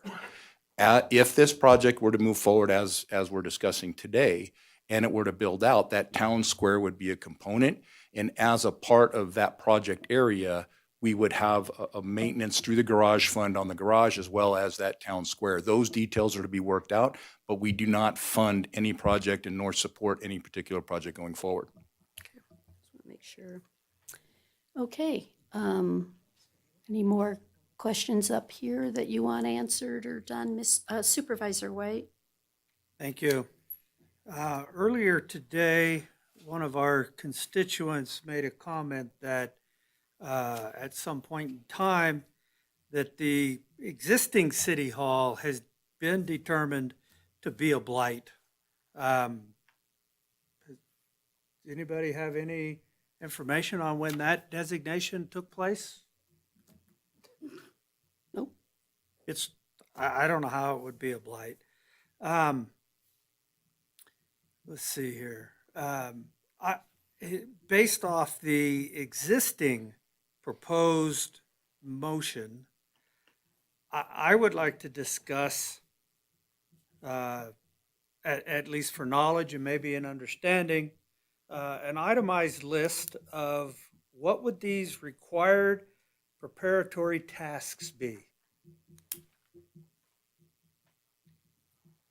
Sorry, Supervisor. Yes. So to your question, all those to include everything we've talked about today, right? So what would that financing structure detail look like? Part of that then as a subcategory is being able to work with now the project proponent on your behalf to not finalize those costs, but certainly tune those costs up to help Sherry tune up her budget process. That is one preparatory task. The other one would be, what does that property look like? Can we develop that property the way it exists? Are there constraints on that property? Title reports, appraisals to make sure everything matches up. All of those things are preparatory tasks that I can think of here off the top of my head very quickly. And anything again that would follow from those initial inquiries would certainly commit to or follow that as well. Again, the intent is to come back to you as discussed earlier today a few times with a more complete package. So anything that we find is going to be added to that list. I'm not going to take anything out. Robert wouldn't take anything out. That's not our job, right? Our job is to bring you the best information we can. And so other than that broad strokes, I don't know where some of those rabbit holes will go, but we will follow them to the degree necessary, again, to include the lease options, right? I mean, you have to have a good comparison of the residents' money and how that's being invested in the best way. So I hope I answered at least most of your question. Thank you. Also in the proposed motion, there's language there that talks about the eventual purchase of a new city hall. However, throughout the agenda item, it speaks only to a lease or lease option. I'm wondering where we at in that regard as to, are we considering some other financial arrangement, or are we headed for a lease option? I think that'll get flushed out a little bit more, but I can tell you that it's certainly our intent with the wording of the motion that is our recommendation at this time, that we pursue a lease option. Your staff, as a part of that preliminary review, has looked at a purchase option, and that is somewhat more time consuming and also rather more complicated in the process. So that's part of the reason we're looking at the lease option, to be the easiest for us to get through the required regulations. And with a willing partner in that scenario, it does give us a greater degree of flexibility. So we can certainly talk about the purchase, but it is our recommendation today that we pursue the lease option under this motion. The agenda item talks about off-ramps. It's suggested number of years, 3, 5, 10. Where do you suppose we might land if we do go as a lease option? In other words, I've been very clear since the beginning that I am not interested in a leased arrangement. Where's the escape hatch on the lease? How many years? Supervisor, that is obviously a decision for this board to make at that time. However, based on conversations and my short time in this chair and a little bit watching the white paper discussion from last year, sitting here today, not giving anything to the board, that I don't see this board as it exists today going any further out than 3 to 5 years at the most, based on all the feedback I've gotten. My money is actually on no more than 3 years. That we would buy that out and have that flexibility in our pocket to go along with the investment in our own infrastructure. But that, again, is your ultimate decision as the board. It's like Sherry has a comment? I wanted to agree. I'm as the CFO, it's the cheapest option to bond. So They own the land, so they can bond and get the project done and do the financing on their side because they own the land. But we want to get out of that as soon as possible. That's why we're going to build in off ramps and get out of it as soon as possible. And then we will own our own land, our own building, and pay the cheaper option, the bond. That is absolutely the intent. And we will bring back those options to you, of course, before anything moves forward. Okay. Anybody else? So, oh, go ahead, Supervisor I just Sheedy. want to, you know, a couple times I've heard today the need versus want. Can it be stated again what the need is? Is this a need or a want, and why? Supervisor Schutte, I think the best way to answer that is, as somebody said earlier in the public comment, that this money is going to be spent one way or the other over the next 10 to 20 years. So again, it's this board's choice to, do we invest in that growth in staff and consolidating those services at this time under our control with the design that we like for the next 50 to 60 years? Or do we look at options to move those services around Carson City? We can certainly do that. That is an option, but because the growth is going to come, whether it's projected the curve is steep or the curve is flat, we will build out at about 80,000 people, call it 20 years from now, 25 years from now. That's the future component that we're planning for. So when you look at that growth, you look at that money, whether it's a lease of a Bank of America building, whether it's a continued lease at the Roop Street for the public defender, those monies are going to be spent. It's a question of whether or not that money goes into our own infrastructure and supporting our team, or as was stated, we're supporting a property owner, which I don't mind supporting a property owner, but I personally agree with everybody that we should be investing in our own infrastructure. So at the end, the dollars will be spent anyway. Okay, I don't see anyone else with any other questions. So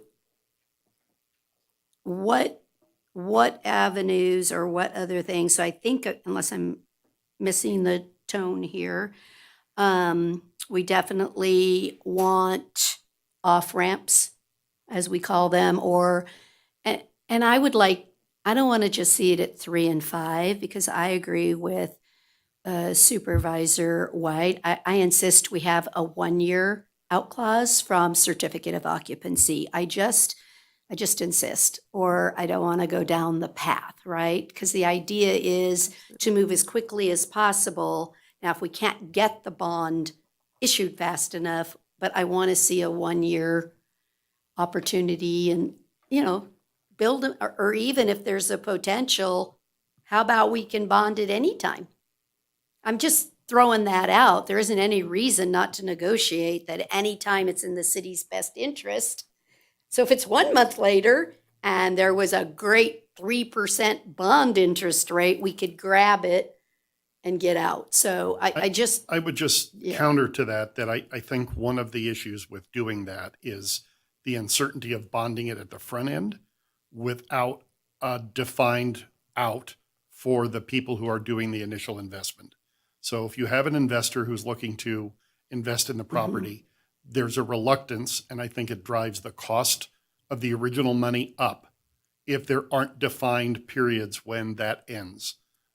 Because as whoever goes to get the money to build that building, someone's going to finance that. And those people are going to make money on that financing. The people who we bond with are going to make money on that financing.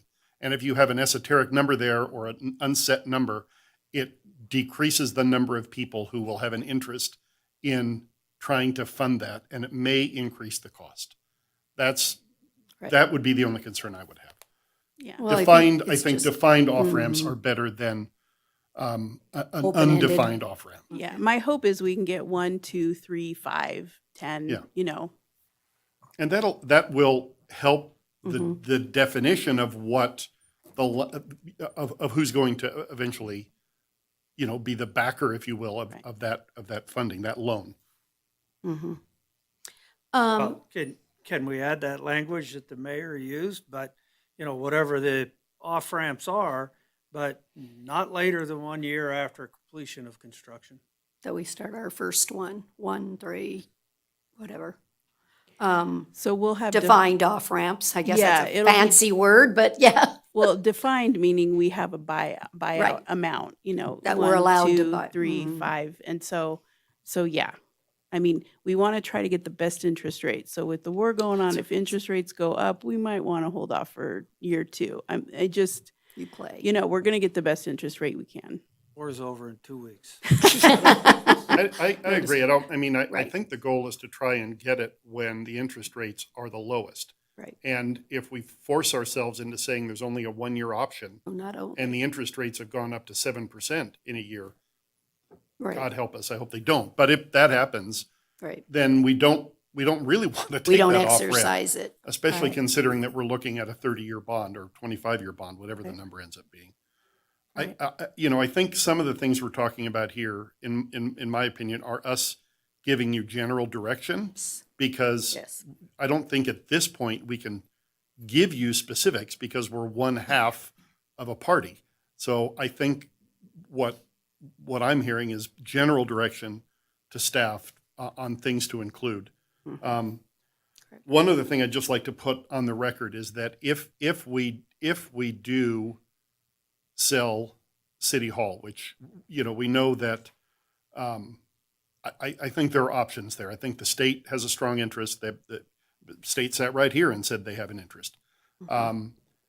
And Hop and May Adams may have an interest. I want to make sure that I don't think I would make it as part of a motion, but I want to make it clear that that money goes to paying down this debt, not something else. I don't want it to go to something To the else. project. Well, Or to the project as could a be whole. FF&E. Yeah, Yeah, it I would doesn't agree have with to- the project. It doesn't, I Right. want to be broad enough, but Right. it doesn't have to go right to the debt, but it has to go to this project. Yeah. Right. In other words, Fair I enough. don't want it pulled to be used to buy, Kenny's gone, more cars for him. Fair enough. Or, Kenny only Fair gets enough. one bullet a year. I don't want it to go to that one bullet that he Fair gets a enough. year. Fair enough. Right, to the project. And then you also heard on the record that we're interested in staff being a part of overseeing the bid opening so that we can be assured, like I said, I believe it'll happen, but I want it in the discussion that a bid I can is. try a motion to start. We'll see And what I- you and guys I have think. one other, and You're then we ready. can go When you're right ready. to that. And I don't think, I think everybody understands what a bid is in the city, and I know the contractors understand what a bid is in the city.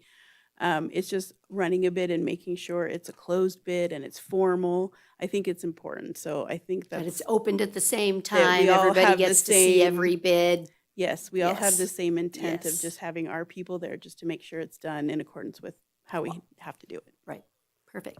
So I have one question before we get to a motion. Is there, let's say that you get in there to work on this project, you start doing your due diligence and it, gosh forbid, but it falls apart. And you find out we just really can't go down this path because he can't get the bond, whatever. They really don't have the wherewithal to get the project completed. Is it you'd rather just come back and say it failed and we go to the next step? Or would you like a secondary thing that if not, if he can't get it done and bring it to us in the next, 3 months or whatever, that you then have authority to go to another due diligence, that we already are granting you that authority to say, uh-oh, let's not be wasting time. Let me go ahead and go to number 2 or number 3, or would that help you if we included that in a motion to let you do the next step if this one doesn't work? Absolutely. If the Timing. board, if the board is looking at granting us authority to make sure that when we get to a certain point, if we sense that is going astray, we can Right. go another direction. I'm happy to take any direction from the board. I sitting here today, I think what, as a part of this, what we heard today is, and as I said earlier with Supervisor Schuette's question, at the end of the day, this money will be spent. So it may come back, I'm just again looking at options. It may come back that based on time and buildings and dollars, that honestly, if the board changes its mind and we have a couple of different buildings that we lease, I mean, that is an outside thing. And if you want to give us that extra flex, I'm happy to take it. Thank you. Right, I just think you just add And I think if it falls apart, I think it's incumbent on us to go back and look at the previous plan of expanding the courthouse and leaving the clerk recorder right where it's at.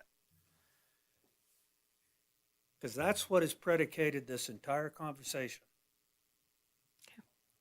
Like I said, That would be think a just conversation giving for him the the board, Supervisor White, flexibility yes. to, Again, as I've said, right, Flexibility, everything that yeah. Robert presented on that timeline, that, as you said, everything we're doing is predicated off that deadline at the end, January of 30. Everything we're doing backs up and backs up. This due diligence, plan development, permitting, construction, everything, all those moves, Health and Human Services, DAS, everything is based off of that deadline. I guess I'm just looking to say, for you to be able to stay on timeline, you could pick the next best and try to make that work. We can do that. Thank you, Mayor. Maybe that's just the way, right? If this one runs into no hiccups, that's what I'm guessing, but if it has hiccups, move to the next one, because we're on, and I don't mind reviewing just what Supervisor White said, so, okay. Oh, Supervisor Shooty? Is there a problem kind of doing a Hierarchy? quick overview on the Curry Street property? Kind of getting started on that as a possibility, or is, does Can I ask a point of order question? You can. I I don't feel, go that way. I can't? Yeah. I can't ask a point of order No, question? I said you could, I was talking to Lisa. Oh, sorry. She had a question, go ahead. You're making me fall into the I don't matter category again. Gosh, you better bring that up again. Are we afar of the agenda item a little bit if we're talking about exploring other options outside of this one option? It feels a little disconnected to me. And frankly, I think the city manager has that authority anyway. I understand what you're saying, Yeah, Mayor, but spending the money for an appraisal. You're about to open a door. I don't know that I'm comfortable saying at this point that if this falls through, that they can go and spend money on an appraisal. I don't know that I'm there yet. Okay. I think that's an action that comes back here. Because this is we're making a big decision. Yep. And to just say, if that doesn't work, go do something else. I don't, No, I'm it fine. doesn't give me a good feeling, you know? I think that's actually a very valid concern, Supervisor. So what I will say with respect to Supervisor Schuette's proposal, I advise this board to get into a thorough examination of the Curry Street property during this meeting. I think that the scope of this agenda title is written in a manner where this board has got a lot of latitude in terms of providing direction to city staff and the city manager's office to proceed with the initiation of due diligence. That, of course, obviously includes not only the foundation as one of the options, but also any other property. That can be clarified in the motion as well if you want to expand on that. However, with respect to moving outside of the scope as written, I think we're starting to maybe get a little bit murky in muddy waters. And I would really, really advise that this board not entertain, discussion of particular individualized properties, because that doesn't really fall within the scope of the agenda as written. And I thought, at least in my perspective, the idea of if this falls apart, take a look at something else. To me, that means get your ducks in a row and have a good, concise plan when you come back. Don't just come back and say, oops, have something together when you get here. I think that overall, that's what I was trying to say, is that I want to give you permission to plan B, get it put together, and anyway, but maybe he would do plan B anyway. And so we don't have to put it in the motion. I just want it clear to staff to know that it's. Mayor, again, if I could, Yes. thank you. Absolutely. I think this is the conversation. This is the time for this conversation. As I said earlier, your team, your experts have spent a lot of time getting us to this point, and we're up against the wall on a lot of the information that we need to go gather for you to have a very solid package on a project that you can make the best decision you can. That authority gives us that. I clearly understand your intent in bringing you back, and if we need to flex, I understand that intent, and the main leads of the team are here, and we can certainly take that if we need to. I live with that. Okay. Stacy, you want to, or we need any more? Sorry. Does Yeah, anybody? think. Curtis, you want? I Okay. think I'll give it, I think to You got your the point, intent? Mayor, yeah. Mhm. I mean, I think to your point, if, maybe the motion, let me make the motion the way I wrote it, and then if Okay. someone wants to amend it, I'd be open to that. Okay. I move to direct the city manager to proceed with all required preparatory tasks and due diligence, and to enter negotiations with the Hopp and May Adams Foundation or its partners for the design, construction, and eventual purchase of the City Hall in downtown Carson City, and to return to the board with an agreement that details funding said building and ensures the building meets the city's specifications. And further, I'm going to stop there. You don't want to put the bid No, requirement I in? don't. I think we can do it when the agreement comes back. I don't think we need to muddy it Get this in one. this motion, I'm personally. with it. I think it's needed. Right, I I got you. don't think it right now Well, is they the already know we time to want put it, here. so. Yeah. Whatever. Anybody see that anything in his motion needs more clarification? Is there a second? I'll do that. I'll second it. Okay, for discussion at least. Yep. Okay, any further discussion? Okay, all those in favor say aye. Aye. Any opposed, say no. No.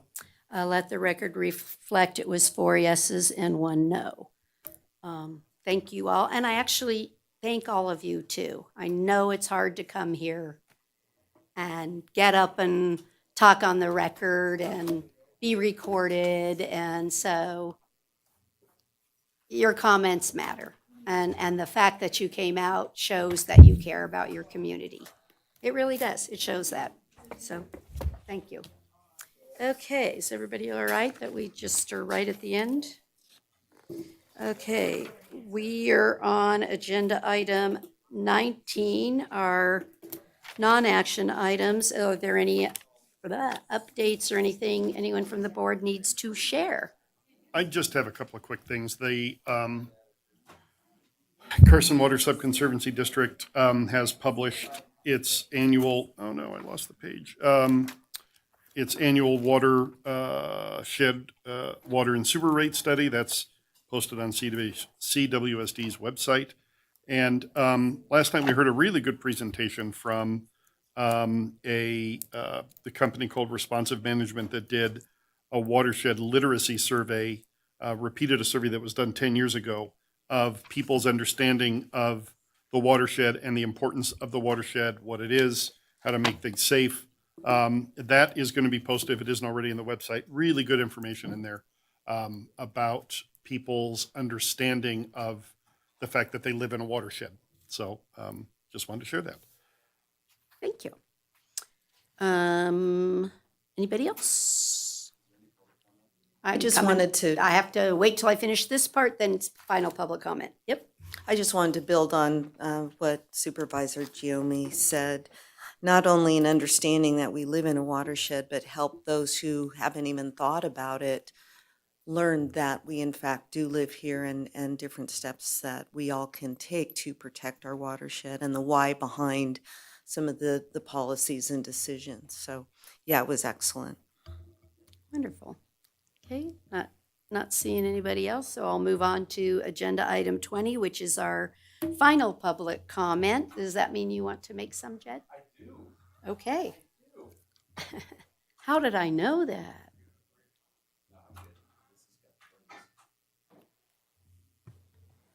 Wow, you guys go through a lot. Well, I've known that for years. Anyway, couple cool things is if you're in the Legislative Plaza, if you don't know where the Fireman's Memorial is, because everybody loves this town, shame on you, go see it. They finally got work done. They're working on that, so I think Supervisor Giomi had something to do with that. And the Northicks, the front part of the First Presbyterian Church, the brick has been restored. The brick guys left yesterday, and so they need help with funding the north and south portion, which is another $380,000 for just the brick restoration, which they're going to go to SHPO, but there's other ancillary things like windows and stuff like that. But there's two cool things that have happened in Carson City in the last 2 weeks. Yay, let's celebrate. Thank you. Looks great. It looks does. great. And Jed's house is the ornament that will be coming out. Yay! Yep. Almost have a draft. I mean, I'll have it soon, so I'll show you. But I also have signed up for Victory Outreach. Yeah, come on up. You were on final public comment. See, I didn't forget you. It's like, whew. My name's Pedro Gonzalez. I'm the pastor of a church in Reno, Nevada called Victory Outreach. We're involved with an organization called Victory Outreach International. We've been there for 17 years, and we're getting ready to move to Carson. I've been thinking about it for so long, and I fought with it because you guys are the capital, and I thought if we had a church anywhere, it should be here. We have Christian recovery homes that are free for we're an inner city ministry. We work with people that have substance abuse problems, gangs, drugs, prostitution, and we do it for free. And we have a success rate of 70%. So that's nobody else has that. That's 70% if they graduate, and we have a 70% success rate. We work with at-risk youth with inner city. We also partner with the Indian colonies there in Reno. We do a lot of work with them, alcohol, drug abuse, like that. We do a lot of community outreach. Weed abatement, whatever we can do to help the city, because we believe that we exist for the city, not just as a church, but we want to make the city better, enhance it in every way that we possibly can, be a part of it, whatever we can do. That's why we waited so long to talk to you right now. But we also work with jails. I'm actually a chaplain for the Reno Police Department. I have been for the last 16 years. I've been a chaplain there, and we also have a college ministry. And I was just thinking about it, and I know that Carson City, you guys have experienced a 20% increase in their overall crime since 2025. And one of the things that we really help with is that we go after people like that are involved in crimes. I gave my life to the Lord when I was 21 years old. It's been 44 years now that I've been doing this, and I don't do drugs no more. And the same God that changed me, I know wants to do a miracle in this city. I know you guys might not know it, but you need us here, and we would love to be here. We'd love to be a part of this growing, because I was driving around, and since I've been there for the last 17 years, you guys have grown so much, and I can see that you guys are prospering. I think you guys are a great city, and we'd like to be a part of that. I brought the youth director with me too, just so he could sit here with me. I don't know. You want to say something? Yeah, my name is Ryan Perrine. I used to live right here in Carson City for about 5 years. I've been living in Reno for the past 2 years. But, I've been around in this nightlife community, and it's not really what people expect it to be. Just in the past couple of weeks, we've been evangelizing out there to the bars. And a lot of the people that are there, they're hurt, they're broken, they're depressed. And it comes from just being in a revolving door. A lot of people, they work all week, and they go to the bar on Friday and Saturday. They go to Jimmy G's, Blue Bull. That's their corner. That's their comfort zone. But they don't want to just be right there anymore. And I can feel that. I can tell that. We prayed for them. We just shown them love, a lot of love. And that's what we've been doing in Reno and Sparks as well. So like my pastor said, we're here for the city, and we're here to partner with you guys. So we just want to introduce ourselves to you. I would encourage you to get in contact with two groups here in Carson City. One is Exquisite, and the other is Northern Nevada Dream Center. Okay. Two very good operations here in town. And we'd love to have you join our rotation for our opening prayer. Yeah, we'd Be love great. to. Thank you. We'd love to When do you're that here. too. Yeah. Thank you so All much. right. Thank you so much. Thank you. Okay. God bless you. Mr. French. Denny French, Carson City. I just want to make a correction. Apparently, Corey Jenkins has not gotten that raise yet, but however, they are fingers crossed for such, and I think his added workload and the considerations of his past efforts for the airport would definitely have me encourage them to go ahead and give him that raise I already gave him. But thank you. Thank you. Do I have any other final public comment? No? Then if there's no objections, we have done our due diligence for the day and our duties. We are adjourned. Thank you all for a good meeting.